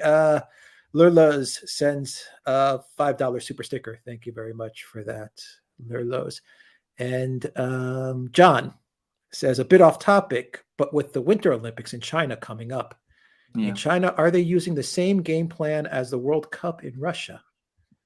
Yes, I mean, I think there is some element of this, except, of course, that the Chinese always are a much tougher nut to crack than the Russians, because, of course, it's a much more powerful country. China is a much more powerful country than Russia. It may not have quite as many nuclear weapons, but it's much bigger population, economy, and all those things. And countries are more nervous about taking the Chinese on. And even that famous diplomatic boycott that we were hearing so much about turns out isn't quite as real as people thought it would be. So yes, we're going to see all those kind of things. And there's going to be attempts to dissuade people from going. There's no doubt attempts to play down the media coverage of it. We'll be seeing lots of those things. But I don't think they will be as effective as they were with the Olympics in China, as they were with the Russian World Cup. And I doubt that we're going to see an incident quite like the Salisbury incident, which I personally do believe was timed to distract and spoil the Russian World Cup. In fact, I've no doubt about it. That's my own view. I can't prove it, but I'm absolutely sure that was what that was all about. Yeah. You mean the Skripals? Absolutely, of course, the Skripal affair. The Russians, both the Russians and the British, interestingly, now call it the Salisbury incident. Right. I don't know quite why. By the way, can I just say about that particular affair? Everybody knows what really happened. Again, including the Russians. It's just that there is, again, for some reason, this conspiracy by everybody to keep it from us, and I don't know why that happens, and I can't really explain it, but I'm pretty sure that everybody knows what really took place there. Yeah, just like MH17 as well. It is exactly the same as MH17. All the big governments know what really happened. Everyone, but again, for reasons best known to themselves, they try to keep the story from us. Yeah. Freedom Convoy 22 hits Ottawa late tonight or tomorrow morning. Check out Rebel News for live coverage. Yeah, Rebel News is there you doing a good job covering all of that. Late tonight, tomorrow. All right. Kurt says, fear is that Partygate and Ukraine is being used as a distraction from what really needs to be done, which is a massive cleanup of the coup flies. Yeah, well, yes. I mean, I absolutely. I mean, I come back to that point I made right at the start of the program. That I mean, there still hasn't been a proper explanation or clarification from any Western government about the situation with the new variant. I mean, we see case numbers now. I mean, they're absolutely exploding. And at the same time, there's an acceptance that you can't continue with the same policies as before, but no actual formal acknowledgement of that fact. It's very unreal, and it's starting to really annoy people, I think. And the fact that compliance is ending everywhere, but governments aren't acknowledging the fact. The whole thing has a very, very creepy quality, to say it simply.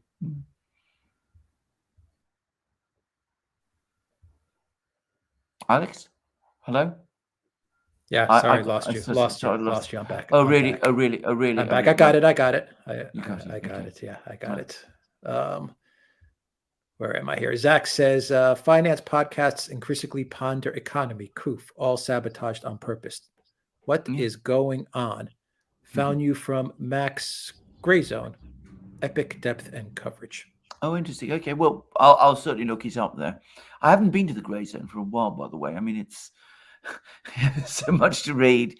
And I would say that especially at a time of crisis or pseudo-crisis like this, in some ways, even better than commentary is to go directly to the source and look at what the governments actually say, which is what I do. I do a lot on my channel. Of course, it does need parsing. You know, when the Americans say things, it needs parsing. When the Russians say things, it needs parsing. But it is important to do that. And that's what I spend most of my time doing now. And at a time of crisis, I think it's essential. From Leafy Bug says, I saw those U.S. satellite photos of Russian military concentrations. My first thought was, well, these are probably BS. And what a surprise they are. I don't claim any special insight. No doubt millions thought the same thing. As GWB said, fool me once, shame on you. Fool me, you get fooled again. Yeah. George W. Bush butchered that phrase. But yeah. Absolutely true. And of course, again, this is a good example of people being out of date with the times, because, you know, CIA Director Burns and his teams can, you know, go around Europe, you know, doling out satellite photos. And of course, in the old days, during the Cold War, that was really effective, because in the old days, during the Cold War, there were only two countries that could actually have spy satellites and could take photos and distribute them. One was the United States, and the other was the Soviet Union, because that was, you know, things were so restricted in those days. It was only those two countries that could do that. It doesn't work like that anymore. People can go onto Google Earth. Anybody can do it, you know, if they want to take the time out. And people have been doing it. Then they've been going out and they've been checking these photos, and what they find is the way in which those photos were cropped. So, you know, you have a field with lots of tanks, or not a field, but parking area with lots of tanks. And of course, what's missing is the vast barracks just a few meters away where all the actual troops are. And those barracks, you know, clearly not built yesterday. So, I mean, you know, this kind of thing has been going on. And again, the media, of course, shows all of these photos and doesn't go behind them. But there's no reason why people can't do that. Kurt says, I'm sure that Russia will be scared when the strong forces from the Baltics, Albania, Belgium, Denmark, Luxembourg, Montenegro, etc. are approaching. They are absolutely shivering in their boots. They're terrified. Thank you very much, Kurt, for that super chat. Chat sends of course, sending troops to Montenegro might not be a particularly good idea, because if you send them to fight the Russians, the chances are they will join them. Yeah, that's a good point.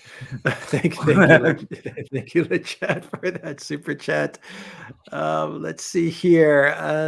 Russia doesn't have an immediate plan for invasion of Ukraine, but long-term interests of Russia is to bring Ukraine back into its orbit, especially due to family and cultural connections.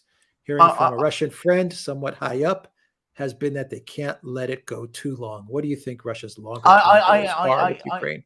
I think that is true. In fact, I mean, it's not only true. I mean, I mean, Putin gave this enormous article, which, by the way, has been completely misrepresented.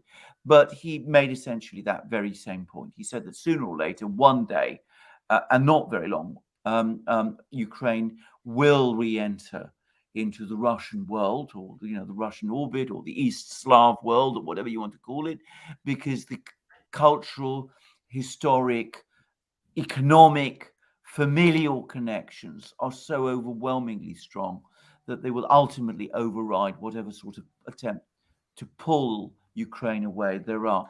And the former Russian president, who's now the deputy chair of the Russian Security Council, Dmitry Medvedev, has just given a massive interview in which he's again made the same thing. He said soon it's not going to be very long before a pro-Russian, or at least not perhaps a pro-Russian, he actually said not a pro-Russian, but a pro-Ukrainian leadership takes power in Kiev, which looks at the situation and says, this can't go on any longer. We've got to recalibrate our foreign relations. We need friendship with Russia, not hostility to it, and it's bound to happen. So what I think the Russian game plan is as follows. They want to stop Ukraine joining NATO. I mean, they've already achieved that. As I said, the West is not going to fight from Ukraine. They've smoked that out. All Western governments have accepted that they're not going to fight Russia in Ukraine. So no possibility of Ukraine joining NATO. They're not going to let Ukraine join NATO. And they're going to let the situation in Ukraine bubble. There's talk now that they might start sending over, if the West is arming Ukraine, even though it's arming Ukraine with weapons, it can't really 5,000 helmets from Germany. 5,000 helmets, exactly. The Russians will start to arm the militias in the Donbass, for example. So all of that's going to happen, and eventually, and probably not very long, you will see the Ukraine itself change. Now, and they won't let it go. They won't let the West take it over. They are confident they can outweight the West in Ukraine, and that eventually time is working in their favor. And I also believe they don't think it will take very long. I mean, from a Russian perspective, 5 years is not very long. Yeah, they play the long game. Davil says Blinky wouldn't know how to sit down and talk to anyone if his life depended on it. Look at how his boss calls the American people such horrible names. Well, absolutely correct. Yeah. And by the way, on the second point, this is the great president who was supposed to overcome divisions. And he spent all his time since he became president fanning them. And you're quite right to make the comparison, because just as the president himself says unbelievably insulting things about Americans, so many Americans, so his Secretary of State says unbelievably insulting things about the people he's supposed to sit down and talk with. And it's not a good idea. Talleyrand, the French foreign minister of, in the time of the French Revolution, Napoleon, one of the greatest diplomats in history, he was once asked, what is the greatest fault that a diplomat can have? And he replied, an excess of zeal. Got to always keep your words, what you say, under control. Because how else can you negotiate? Now, Alex comes from a diplomatic family, and he's nodding his head. And I mean, no, because that's what is the word of the last, I don't know, since Trump got into office, of the last 5 years, since Trump was president. What is the word that summarizes how the West has become? It's emotions, how you feel. Exactly. My reality, my emotional reality. Absolutely. This is the problem. Yeah. Life is not the reality of life is not based on emotions. Absolutely. By the way, the Russians have actually complained about this.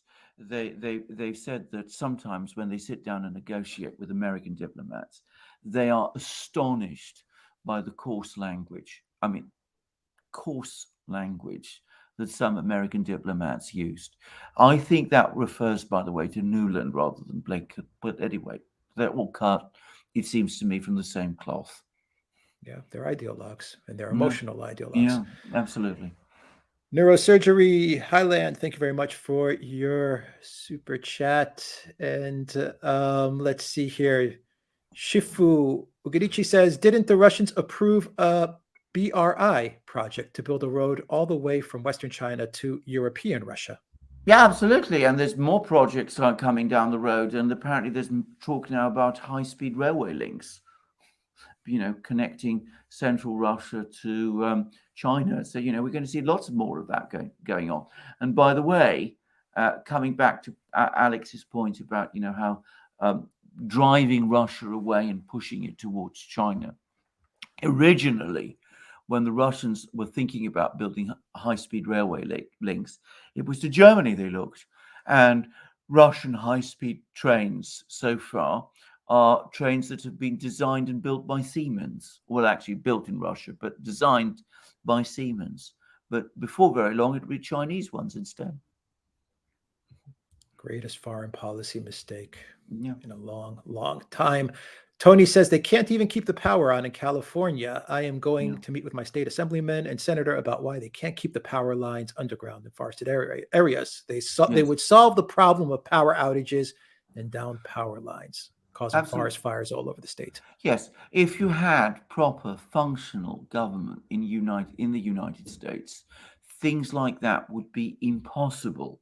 Now, can I just say, I'm, certain time of life. Alexander, I'm sorry, Alexander, I have to really disagree with you on this one because you probably have the most capable, knowledgeable transportation secretary and energy secretary in the history of the United States. It's true.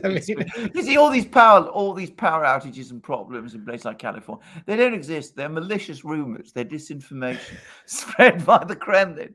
And anybody who thinks they're experiencing them is just getting their news from Russian media or Russian bots or trolls or that kind of thing. But seriously, I mean, the idea once upon a time, in my own lifetime, which is, it's not enormously long, but it's long enough, that things like this could happen in the United States. If anybody had told me this when I was a student, I'd have just thought this is unreal. This is silly. Things like that don't happen in America. I agree, but they're happening. They're happening. The man says, Alex, will you and Alexander consider doing a program on Soros and the destabilizing effect he has had and still does on global peace? Be good to bring Burns in on that conversation. Yeah, and we would. I'd love to do a program like that, but it would have to be on our locals platform, I suspect. I don't know what you think, Alex. But Soros, probably, yeah. Yeah, absolutely. Yeah, but that would be great to put something together. Absolutely. Soros is getting a lot of bad publicity courtesy of Tucker Carlson and his documentary where he goes to Hungary. Well, indeed. And he met with Orban, and they talk a lot about Soros. Absolutely. Let's see. Leafy Bug says U.S. leaders no longer have a direct experience of war, and their children won't be fighting and dying in many wars. Whilst the leaders of Europe's major powers, Macron, Merkel, and now Scholz, are childless, it seems that in a very fundamental and human sense, these people have no skin in the game. That's absolutely true. It's absolutely correct. I mean, the days when FDR's sons fought in battle lines, and when I think the last important US politician who was actually, who fought in a war, who fought in the Second World War, who just died, was Bob Dole, for example. So I mean, they just, and looking at people like Blinken's knowledge of war is zero. It's absolutely non-existent. But the trouble is, these people don't know about it, but they think they know everything about it. And that is this incredibly dangerous combination. And it's also because they get this rush of, it's like a sort of adrenaline rush when they send troops and soldiers around. And they always forget that, these troops, these people who fight, are people who serve. And you have a duty and an obligation towards them not to abuse their service. And once upon a time, former leaders in the West understood that very well. Now they don't. Yeah. Paulie says Dutch gas winning had to stop because of the earthquakes, for which they didn't want to compensate the victims. Now gas winning starts again to compensate Germany's shortcomings. I've heard exactly the same story. Thank you for that. And I've heard exactly the same. Thank you very much for that. Upstream update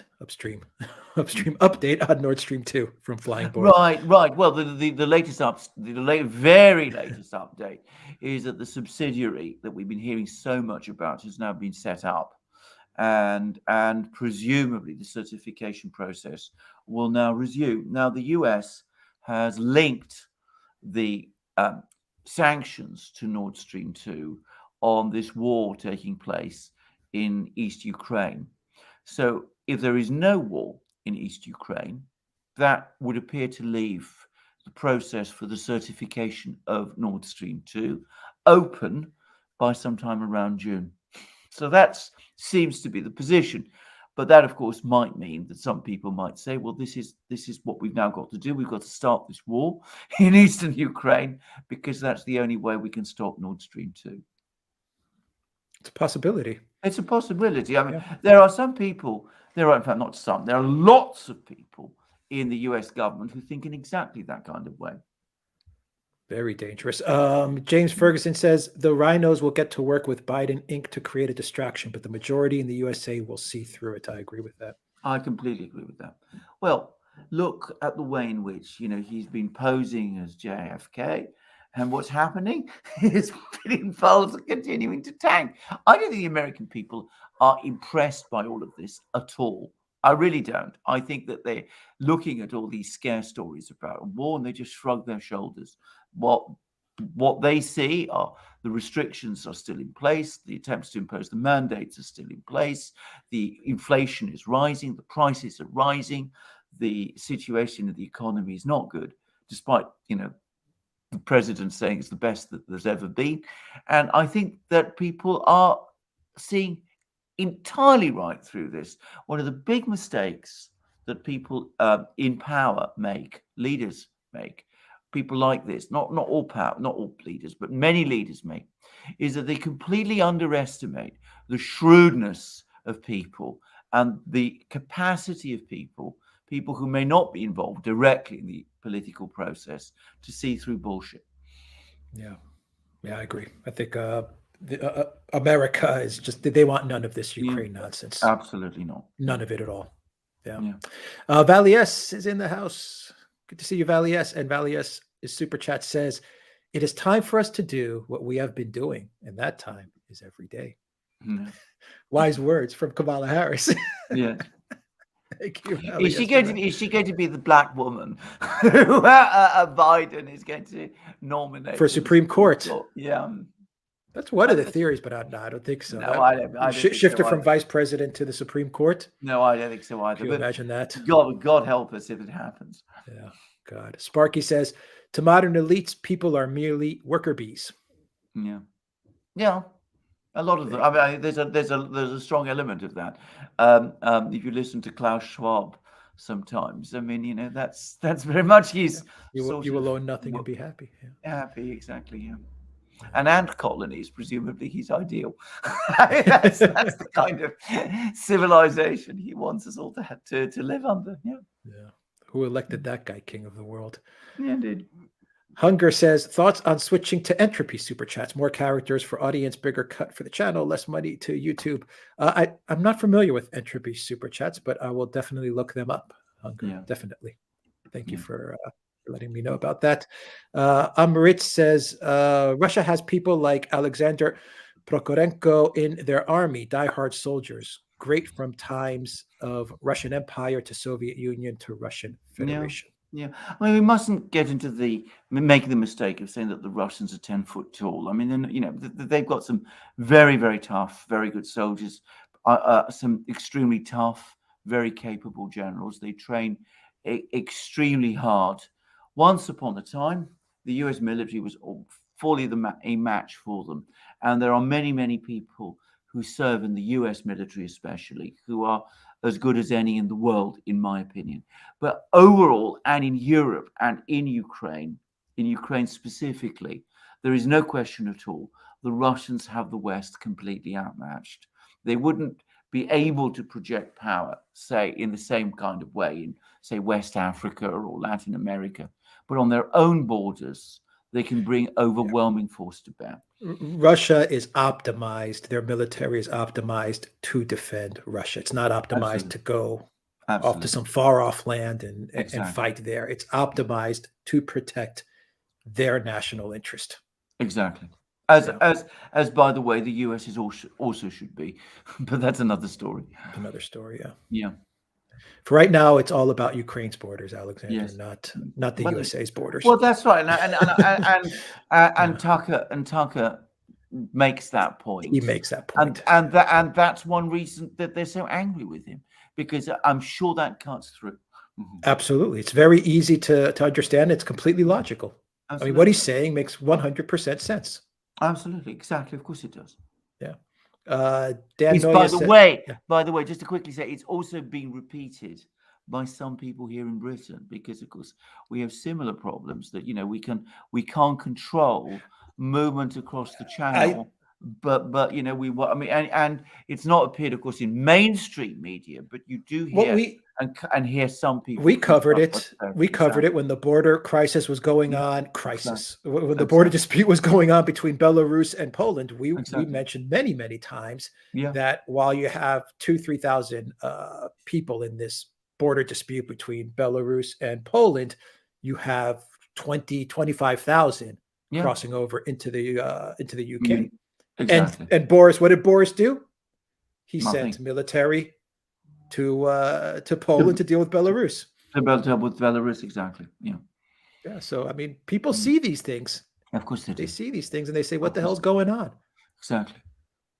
Dan says, next step is to choke off food supplies in the West. Proposed laws would allow elimination of livestock on the basis of possible disease vectors. How many Western leaders have been bought off? Well, who knows? On the second question, who knows?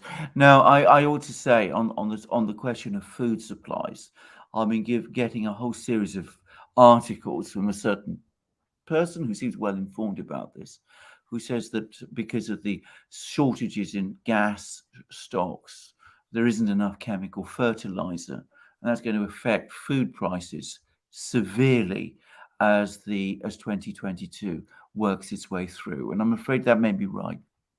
All right. Eric Tro says, Alexander, in a previous program, you said that the Minsk II will be implemented in spring 2022 or June. Is this too soon? Greetings from Germany. It could be too soon, but I'm going to say something. It's not impossible because, well, first of all, there was that there was apparently a productive meeting in Paris. I mean, Macron brought the Normandy 4 group together. These are not the leaders, but the political advisors in Paris of Ukraine, Germany, Russia, and France together in Paris, and the Ukrainians recommitted to the ceasefire obligations that they made in 2019, which, by the way, they hadn't implemented before, but it might be that they will implement them now. And the Russian foreign policy, the foreign ministry's deputy chief, Alexei Zaitsev, actually said that the situation in the Donbass over the last couple of days has actually become somewhat quieter. And, who knows, maybe because I think Macron at least understands that this situation in Ukraine isn't working. It's not this crisis is a problem for Europe. And it could be that he, together with the Germans, will push over the next few weeks for Minsk II to be reactivated. Macron's talking to Putin today. I haven't yet seen a readout for this. Probably they've spoken already, but those readouts will no doubt come.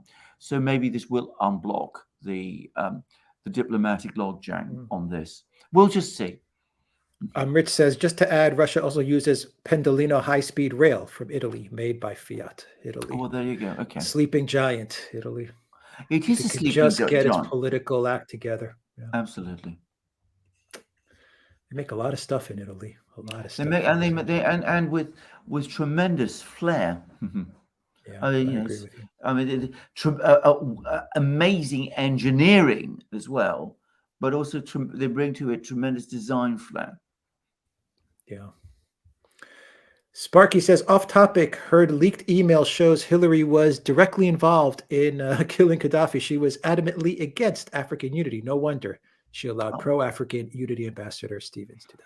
Absolutely correct. I mean, and I by the way, I've heard about these emails. I haven't read them, but I've heard about them, and I believe that. I believe them absolutely.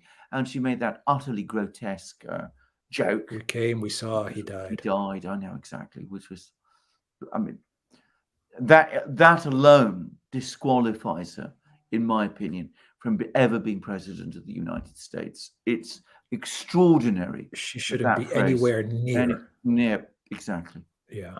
Exactly. Yeah. It really shows how sick these people are. I mean, and you have it on video. Yes.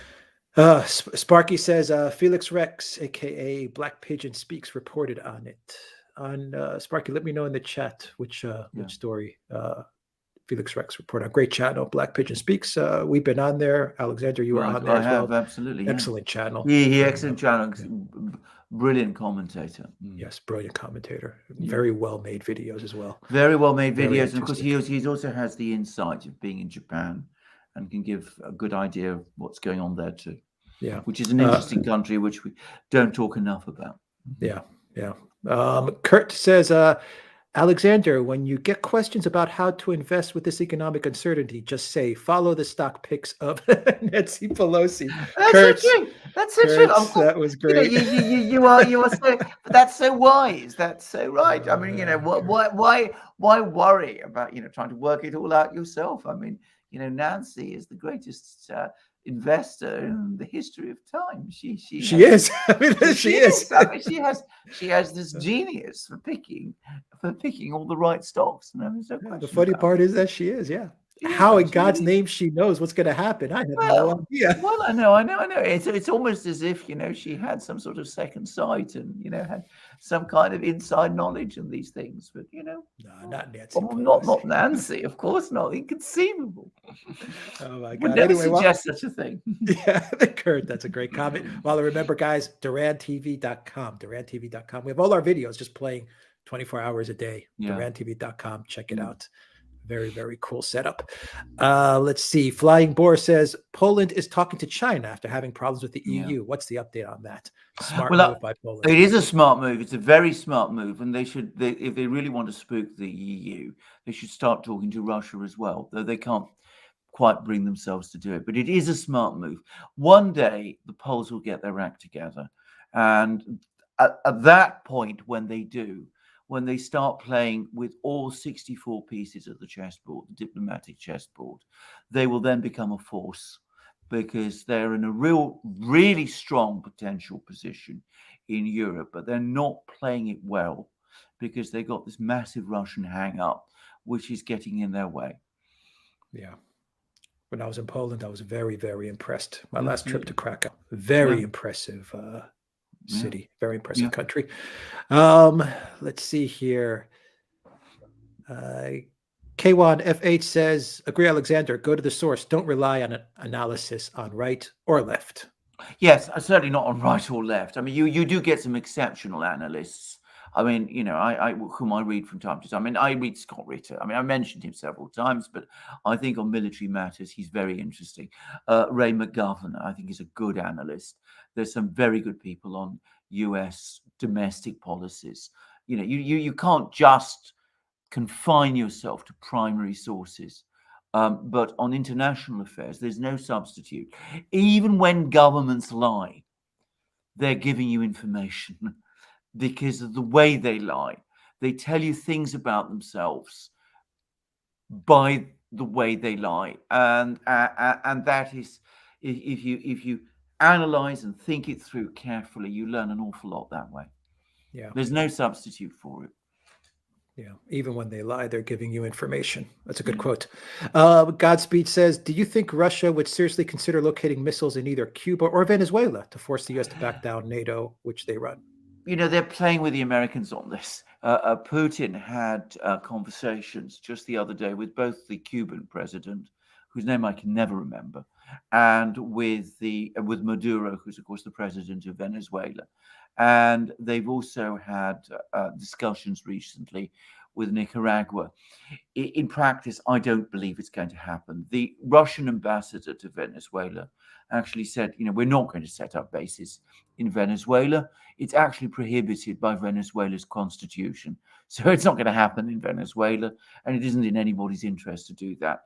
And I don't think they're going to do it in Cuba either. There is always some concern in Russia that installing weapon systems in these countries is making those West weapon systems to some extent hostage on the political stability of these countries. And this isn't something that the Russians want to do with countries that are so close to the United States. My own view is that the Russians have all the means now to reach the United States in multiple other ways, not just with bombers and strategic missiles, but with submarine drones, with supersonic nuclear-powered cruise missiles, with all that kind of thing. That I don't think they really need to go to those sort of lengths to achieve that kind of effect anymore. Yeah. Elena Diaz says, will Chevron and all Western companies still be operating like before in Kazakhstan? Very good question. That is an exceptional question. My own guess is no. Nazarbayev, who was the long-standing leader of Kazakhstan, who's now essentially been shuffled off the scene. Of course, he played this complicated game that so many of these leaders do in this part of the world, of pretending to be Russia's great friend, and at the same time constantly hedging by giving American companies and Western businesses preferential rights in Kazakhstan.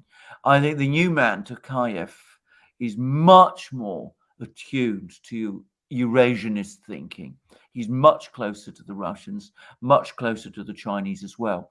I think you're going to start to see Chevron's role in the Kazakh energy complex gradually scale down. I don't think there's going to be any contracts broken. I don't think we're going to see anything like that.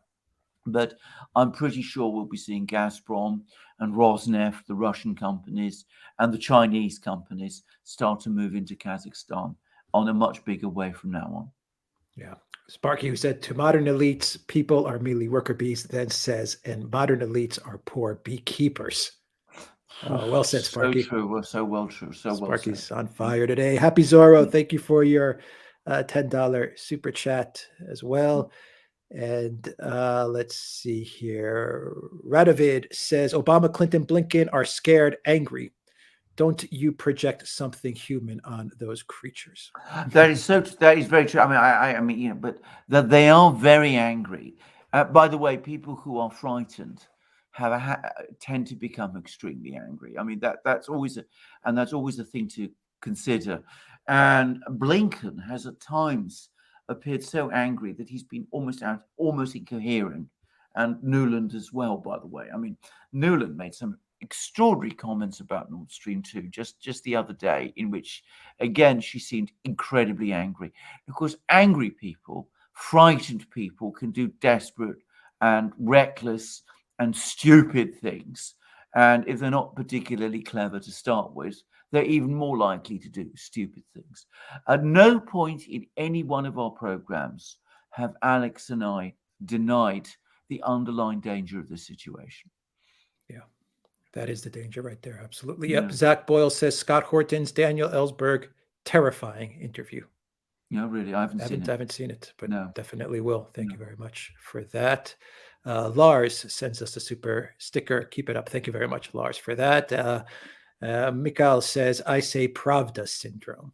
and his super chat. It is the Pravda media It is. that we are seeing. It is the Pravda media. Yeah. Except, of course, I actually used to read Pravda when I was at university. This is so long ago that it's. But this was when I was at the School of Slavonic and East European Studies in London, and I was doing a course on Russian history. And I'm going to say this: Pravda in those days, and we're talking about Brezhnev era Pravda, was infinitely more diversity of thinking than you get today in some parts of the media. I know it sounds astonishing to say this, but it's true. It doesn't surprise me. Neurosurgery Highland says, are not the Davos elites invested in China? Would not they eventually benefit from a world war in which China comes out on top? Well, I think they are invested. Absolutely. And I think that there are some of the elites who are invested in who might even think that. The only thing I would say about this is that, of course, with China, one does get the impression that Davos might think, that they are manipulating China, but they will end up being manipulated by what the they did to Jack Ma in Alibaba. Exactly, I'm sure that scared the crap out of a lot of them. Exactly. I mean, I think they arrested that guy, didn't they? They did. Yeah. Let's see. Sparky says, can't find Felix Rex Hillary post at the moment. Right. We'll find it. And Zariel says, find it. Yeah. Absolutely, we'll find it. Yeah. Zariel says, fear is a bad advisor, is what I teach my group when we meet. Never act on fear, but stay calm, think first. Absolutely right. Very well said. SEK says, the real irony is that the Biden admin looks a lot like the Dems, and the media said would happen if Trump won back in 2016. Very, very good observation. That's a very good observation. Just by the way, on that topic, just can we just take a quick moment to talk about this CNN mashup about the Zelensky Biden call? Remember the Zelensky Trump call that we were hearing so much about, and all the spinning that used to happen about that one, and we had all the anonymous sources that were telling us all sorts of things, and then we eventually got the readout of it, the full text, and it really didn't amount to anything. Well, look at what's happening this time. Now, we have a spin story circulated by some anonymous person. This one's supposedly an anonymous person in CNN. And then, of course, the Biden administration comes along and denies the story, and CNN goes into meltdown, and they retract it, and they're struggling to come up with some kind of coherent account of what's happening.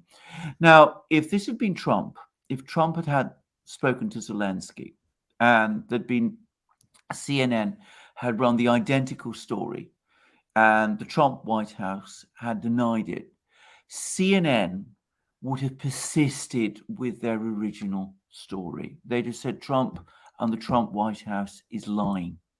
That's the difference. They're so tied up with the Biden administration that they go with what the Biden administration says to them publicly. But with the Trump administration, they always went with their anonymous sources. Yeah, good point.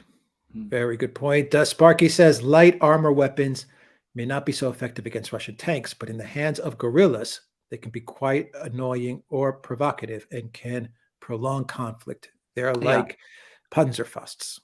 Well, indeed, that's certainly true, but that, of course, assumes that there'll be lots of guerrillas or insurgents in Ukraine. I think this story, and I think a lot of people in the West have got completely worked up about this, that there's going to be some great partisan war, that we're going to have. No people chance. who talk about this simply don't understand or don't. Maybe in the West. Yeah. Maybe. Sorry, go West. up. Yeah, I agree. Russians aren't going to go to Lviv. If they were to go to Lviv, maybe there might be people to do it there, but in eastern Ukraine, not a chance. In central Ukraine, very unlikely. So I mean, this is a fantasy that's been spun, and a cruel one, by the way, because again, it gives the impression that the West is prepared to fight Russia to the last Ukrainian. Yeah. Michael says, do you think that if Russia invades Ukraine, the U.S. could somehow indict Putin for war crimes? Oh, Saki hinted to that yesterday. yeah, I wouldn't be surprised. They'll try all kinds of things. I mean, I mean, after all, the U.S. claims almost, well, it does claim unlimited jurisdiction. The very last word I'm hearing, by the way, though, is that the U.S. has accepted that even if there is a war and a bust up in Ukraine, they will not sanction Putin himself and presumably Lavrov, because they would still need to talk to these people. So for that reason, that idea, that particular threat has been pulled. And it seems that I suspect the same is true with this indictment idea. Yeah. He's too That would powerful. be a bad move all around. It would be a bad move. He's just too powerful at the end of the day to treat him like that. He's a president of the country. You can't, you can't mess with in that kind of, mind you, that always again assumes rational thinking in Washington, and there may not be very much of that around in the event of a crisis in Ukraine, with the Ukraine collapsing and that kind of thing. So, we always need to remember that what people are thinking about in more coolly now, when they become frightened and angry and scared, they could do crazy things. Yeah. Rich says, can we make a program on why the Italian political system is in the way it is since World War II? Yeah. The Italian political system, is very, very interesting topic. Say that again. Yeah, very interesting topic. It's what holds Italy back. Yeah, absolutely. Sparky says, can't find the Felix Rex post at the moment. We'll find that. We already said that. Toilet Sauce says, are you familiar with two Russian pranksters, Vovan and Lexus? They have published a video in which fugitive Kazaki oligarch Abizayov brags about how they coordinated the riots in Kazakhstan. He also said that Russia is next. Yes, I know. I mean, they are extremely clever, and they haven't just spoofed him. They've spoofed all kinds of people. I mean, they're all over the place, and they're very, very, very skilled at it. Now, they're so skilled and so successful that, I'm going to be straightforward about this. I do wonder whether they're doing this all by themselves and whether they are getting a certain amount of help from someone in the Russian governmental intelligence foreign policy machine. But absolutely, I've heard of them, and absolutely, I've heard about that particular call. Yeah. Bueno Parte says, let China sleep and don't fight Russia. That's from Napoleon. Absolutely, yeah. Well, I mean, of course, Napoleon didn't follow his own advice where Russia is concerned, but he's quite right about China. He was quite right about China. Well, I mean, mind you, China has well and truly woken up. You're not going to put it to sleep again. All right. Happy Zorro, thank you for your super chat. And let's see here. Speaking of Libya, from Eric, speaking of Libya, what do you make of the situation and the delay in the elections? Completely unsurprising. The situation in Libya is as terrible as always. There's no real prospect of, in my opinion, real elections happening in Libya, because if there were real elections, which is very difficult to imagine, the outcome of those elections would be of a sort that the Western powers would be deeply unhappy with. By the way, I even saw some suggestions that Saif Gaddafi, that's Gaddafi's son, might actually win the elections. Yeah, and they would never let that happen. They would never let that happen. Yeah. Let's see. John says tanks are yesterday's weaponry. Drones may be the new weaponry. Well, again, I'm not going to get into the technologies of this. I mean, I would say tanks themselves are evolving, and I would be very surprised if armor of some kind simply becomes obsolete. But, I'm not a military person. But, I take that point. And I would add, by the way, that, I think that these anti-tank weapons and these, Stinger missiles and all that, these do look to me like weapons of limited relevance in Ukraine today. And I read a Russian commentator, by the way, and when I say Russian commentator, actually he wasn't. He was a senior Russian politician, make exactly that point. He said, we're not worried about the javelins, we're not worried about the Stingers, but we are worried about these Turkish drones. And there we go. Yeah. Sparky says that the Hillary quote may be buried among Felix Rex's clues reports. Yes. Right. All right. Okay. I think there's two episodes of that. So That'll be easy to find. Yeah, Thank you, fine. Sparky. Bruno Parte says, can America court Russia if Putin is out of power? No.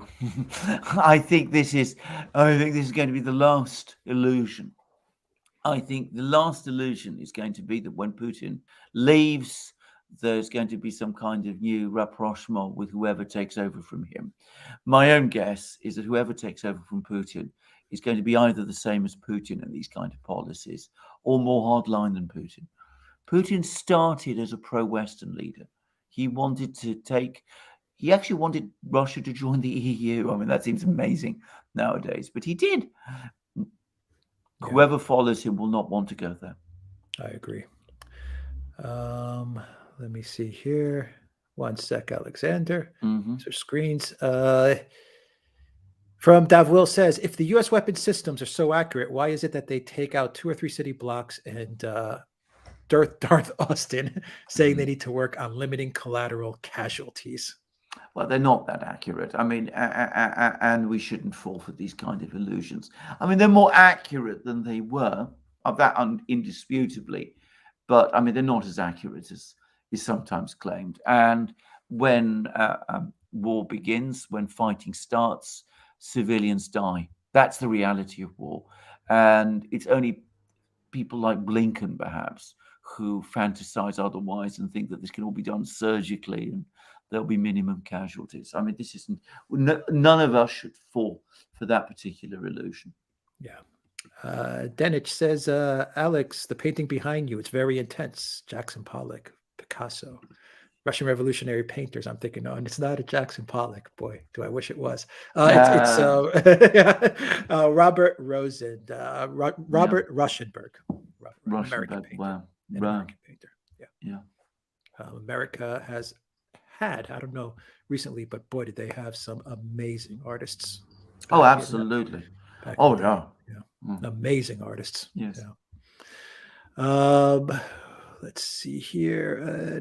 Little green men dehumanizes the human being, so it's easier to kill in conflict. So, absolutely correct. I mean, that whole expression is a horrible one, actually. Yeah. Veveridu says Western Europeans will seek asylum in Hungary, Serbia, and Bulgaria in order not to freeze to death, as these countries get enough cheap gas from Russia. Orban said in an interview, Westerners will emigrate to Eastern Europe to live in a civilized way without a cancel culture. That's I wouldn't be surprised. Probably very true. Now, I have a Hungarian friend who, by the way, is opposed to Orban. I mean, I have people who are on the other side, but she tells me that he's now ahead in the polls and is expected to win. It's going to be a close election, but I think he'll pull through. Yeah. Leafy Bug says U.S. leaders no longer have a direct experience of war, and their children won't be fighting and dying in many wars. Yeah, true. Absolutely. I might have read that. Maybe a similar one. Yeah. And let me just scroll through and see. Could China get access rights to Russia's nuclear stockpile from Alan? That's an interesting question. That is, it's in theory prohibited by the Nuclear Non-Proliferation Treaty. But bear in mind, one of the points that the Russians have been making over the course of the recent discussions is that the Americans have this nuclear sharing arrangements with some of their NATO powers. And the Russians are saying that in a conflict situation, it could even mean that, say, Danish aircraft might carry American nuclear weapons. Now, of course, the Americans would categorically deny that that's even a possibility. But the Russians say that, if you look at what happens and if you look at the kind of training system that some of these militaries in NATO engage in, that is the reality of it, and it violates the Nuclear Non-Proliferation Treaty. So if NATO is going to do that, maybe the Chinese and the Russians might quietly do it. Who would know? Who would know? I mean, you said it right there. Who would know? Yeah, I think a more likely thing that we would probably see, though, is Russians again sharing a lot of their technology with the Chinese. One area where they could perhaps help the Chinese a lot, for example, is in submarines. I mean, by all accounts, Chinese submarines are much more noisy than American and Russian ones are. And Russian submarines, nuclear submarines, have apparently caught up with the Americans in terms of soundproofing. And they're better equipped now. They have more powerful weapon systems. So, if we start to see the Chinese building Yasen M-class submarines, that would be a rather disturbing thing. Well, I suspect we will see those sort of things happen. Yeah. As the economy of Ukraine tanks, what is the state of the Donbass economy? Do you know? No, I don't. I really don't. I'm guessing that it's become largely integrated into Russia's now. Beyond the current crisis is not the Russian long-term plan to bring Ukraine back into its fold. Yeah, I think Mentioned that, we've answered that one.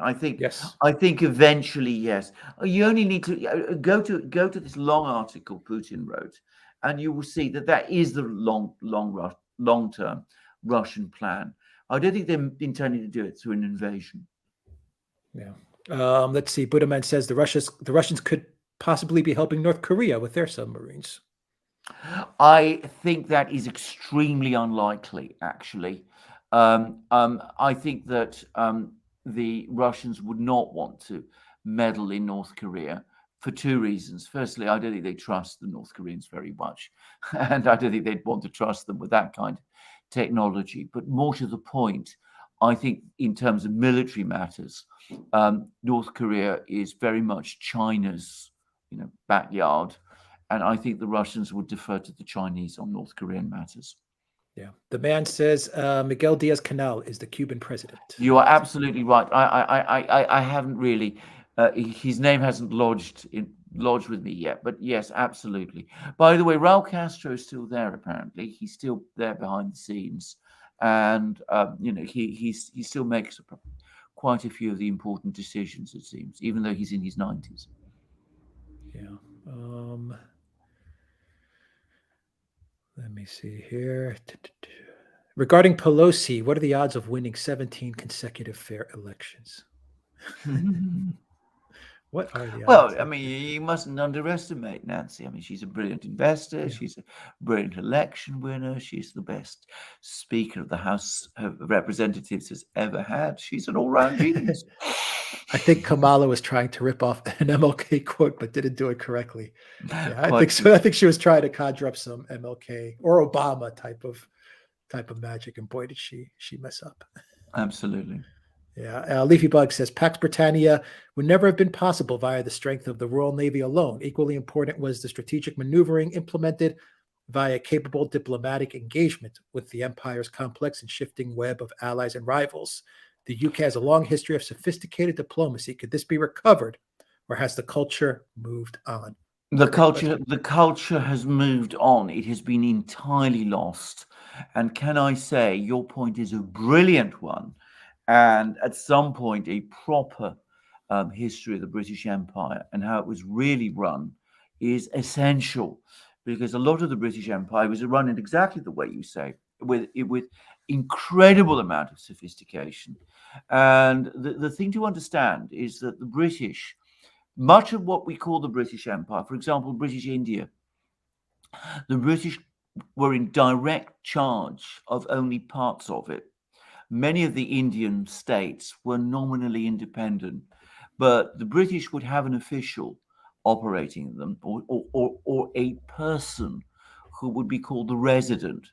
Now, the resident might not even actually be on the books of the British Foreign Office, even though he would be paid, from British Foreign Office funds, but it would all be done covertly. And that person, and he would be, operate invisibly, would be there. He'd be talking to the Raja. He would be giving the advice, which is often guidance. And then the British extended this system to Africa, to West Africa, to the regions that we call Nigeria, to South Africa, to the many regions in Southern Africa, to the Middle East after the Second World War. And it was done on an enormous scale and with great sophistication and very covertly. So, almost invisibly. But those skills have gone. The kind of people who knew how to do that, we have completely lost that. What we have today is Liz Truss, which is about as far from the kind of British foreign, diplomatic machine that you're referring to as it's possible to get. Yeah. NATO's stay behind networks from the Cold War never were needed, but they did set up the Gladio terror operations. This is the real danger of this insurgency planning. Well, indeed, yes, that's completely true. I mean, an insurgency is inconceivable in Ukraine, at least whatever parts of Ukraine the Russians would be interested in. Some kind of a terrorist movement there, that's entirely possible. However, I would say if there is one country that has shown great skill in penetrating and breaking up terrorist movement groups, it's Russia. The only people who've actually beaten a jihadi insurgency on in their own territory are the Russians, and they broke it in the Northern Caucasus. They would surely do that in Ukraine. Yeah. The MLK quote is, "The time is always right to do what is right." Well, that's true. It's a great quote. And Tony says, "Isn't the colonial system the British Empire put in place still in place in Africa and elsewhere?" No, I mean, the British they still have tried to exert influence in the same way, but they have lost those skills. They still had them up to about the 1980s, but they've gradually withered away. And not gradually, they've rapidly withered away, as the Foreign Office itself, an institution, by the way, which I've had, I know people who served in it. It's a shadow of, it's not even a shadow, it's a caricature of the force it was. Yeah. Update from Flying Boar, update on Syria. Do we have on Syria? I don't really have many. To be honest, this is where the problem is, because you're so centered on this Ukraine thing that one is losing sight of so many other things.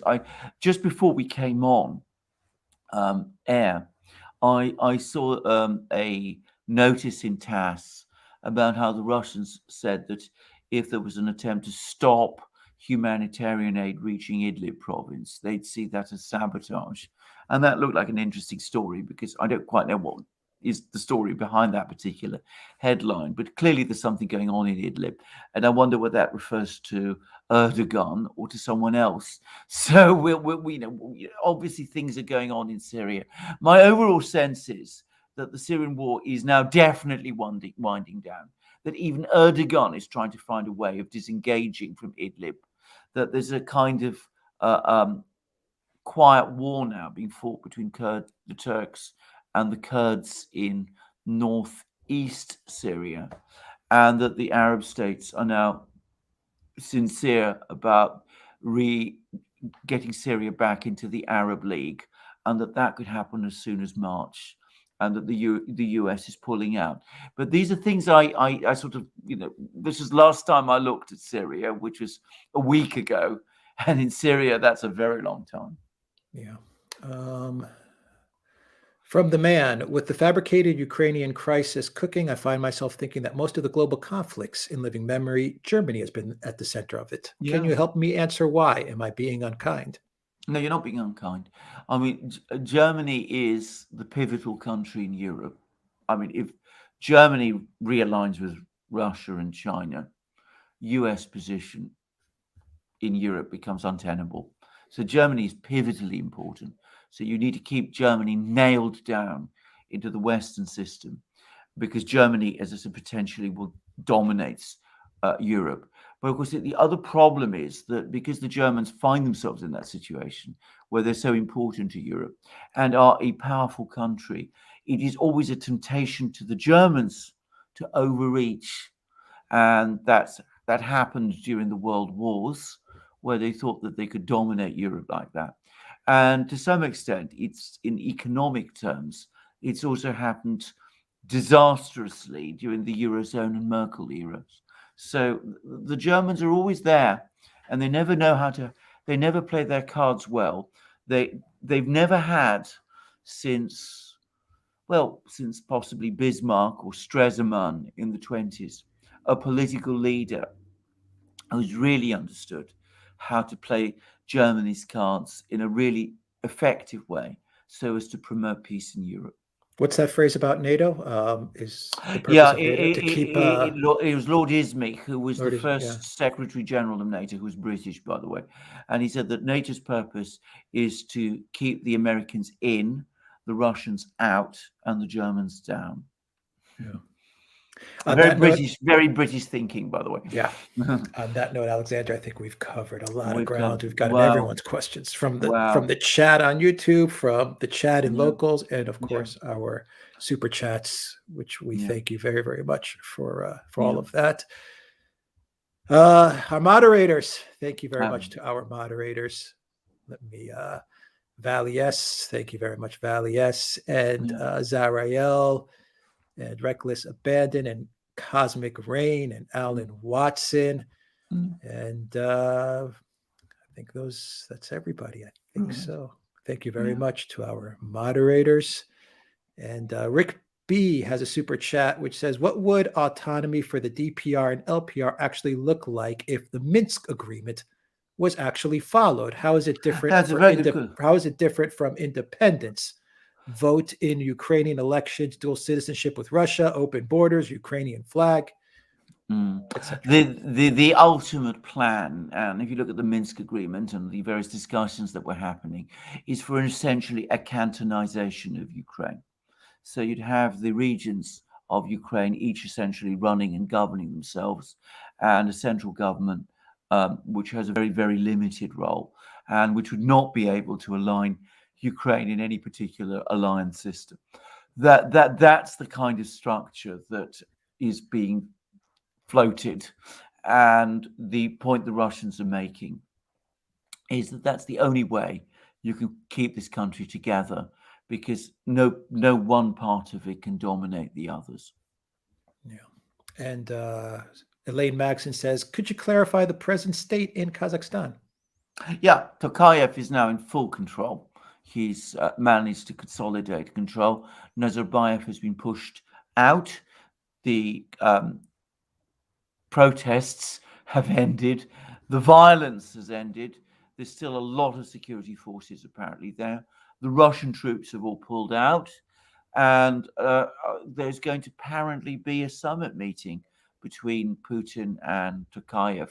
Apparently that's working up in the future before very long, and there's even rumors that eventually Kazakhstan might join the Union State. This is this arrangement of Russia, Belarus, which perhaps Kazakhstan might also choose to join, but we shall see. And from Leafy Bug in Western Australia, where I live, from January 31st, access to very many public venues will be prohibited unless you can show a certain kind of identification. I know similar restrictions are in place in many parts of the world. If enough of us refuse to provide such identification, even if we possess it, these restrictions will soon become untenable. Absolutely. You get a situation where the more you repress, the more the resistance grows, and the more difficult it becomes to overcome that resistance. But we come back to that comment by that Australian Defence Minister. Putin is the aging dictator presiding over this country which is locked down. Australia is this thriving democracy where everybody is free. I mean, there you go.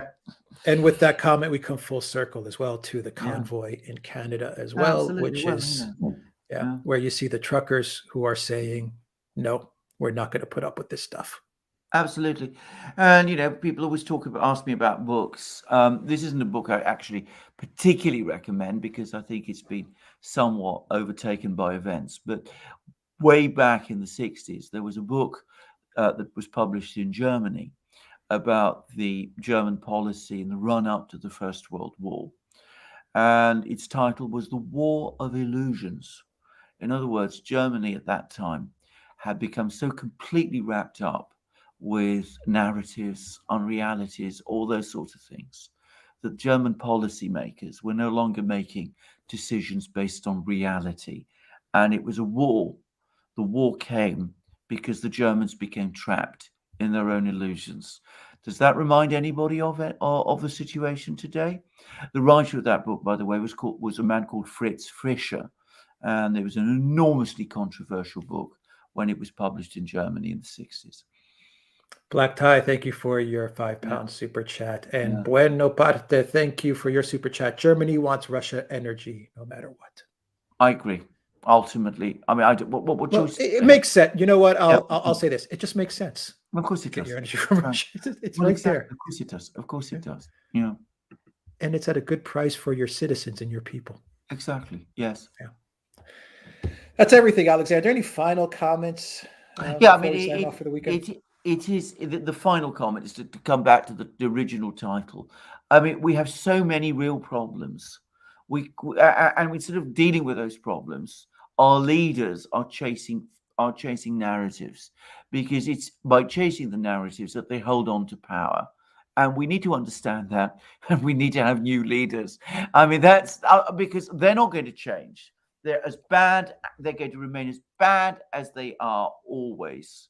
And unless we change them, we will find ourselves in ever greater trouble, because all they can spin are narratives and illusions from this point on. Yeah. And when that reality starts heading your way towards Ottawa, what do the leaders do? Hide. They hide. Exactly. All right, everybody. Thank you very much for joining us on this Friday. And thank you to everyone that joined us on Locals, everyone that joined us here on the YouTube chat as well. Thank you once again to our moderators. Thank you to everyone that sent us super chats. Alexander, have a great weekend. Absolutely. And have a great week to everybody, and a very good day.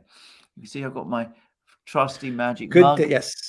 Which will improve your geopolitical IQ, I hear, by prodigiously. Exactly. On that note, planetary dimensions. The planetary dimensions. Yes.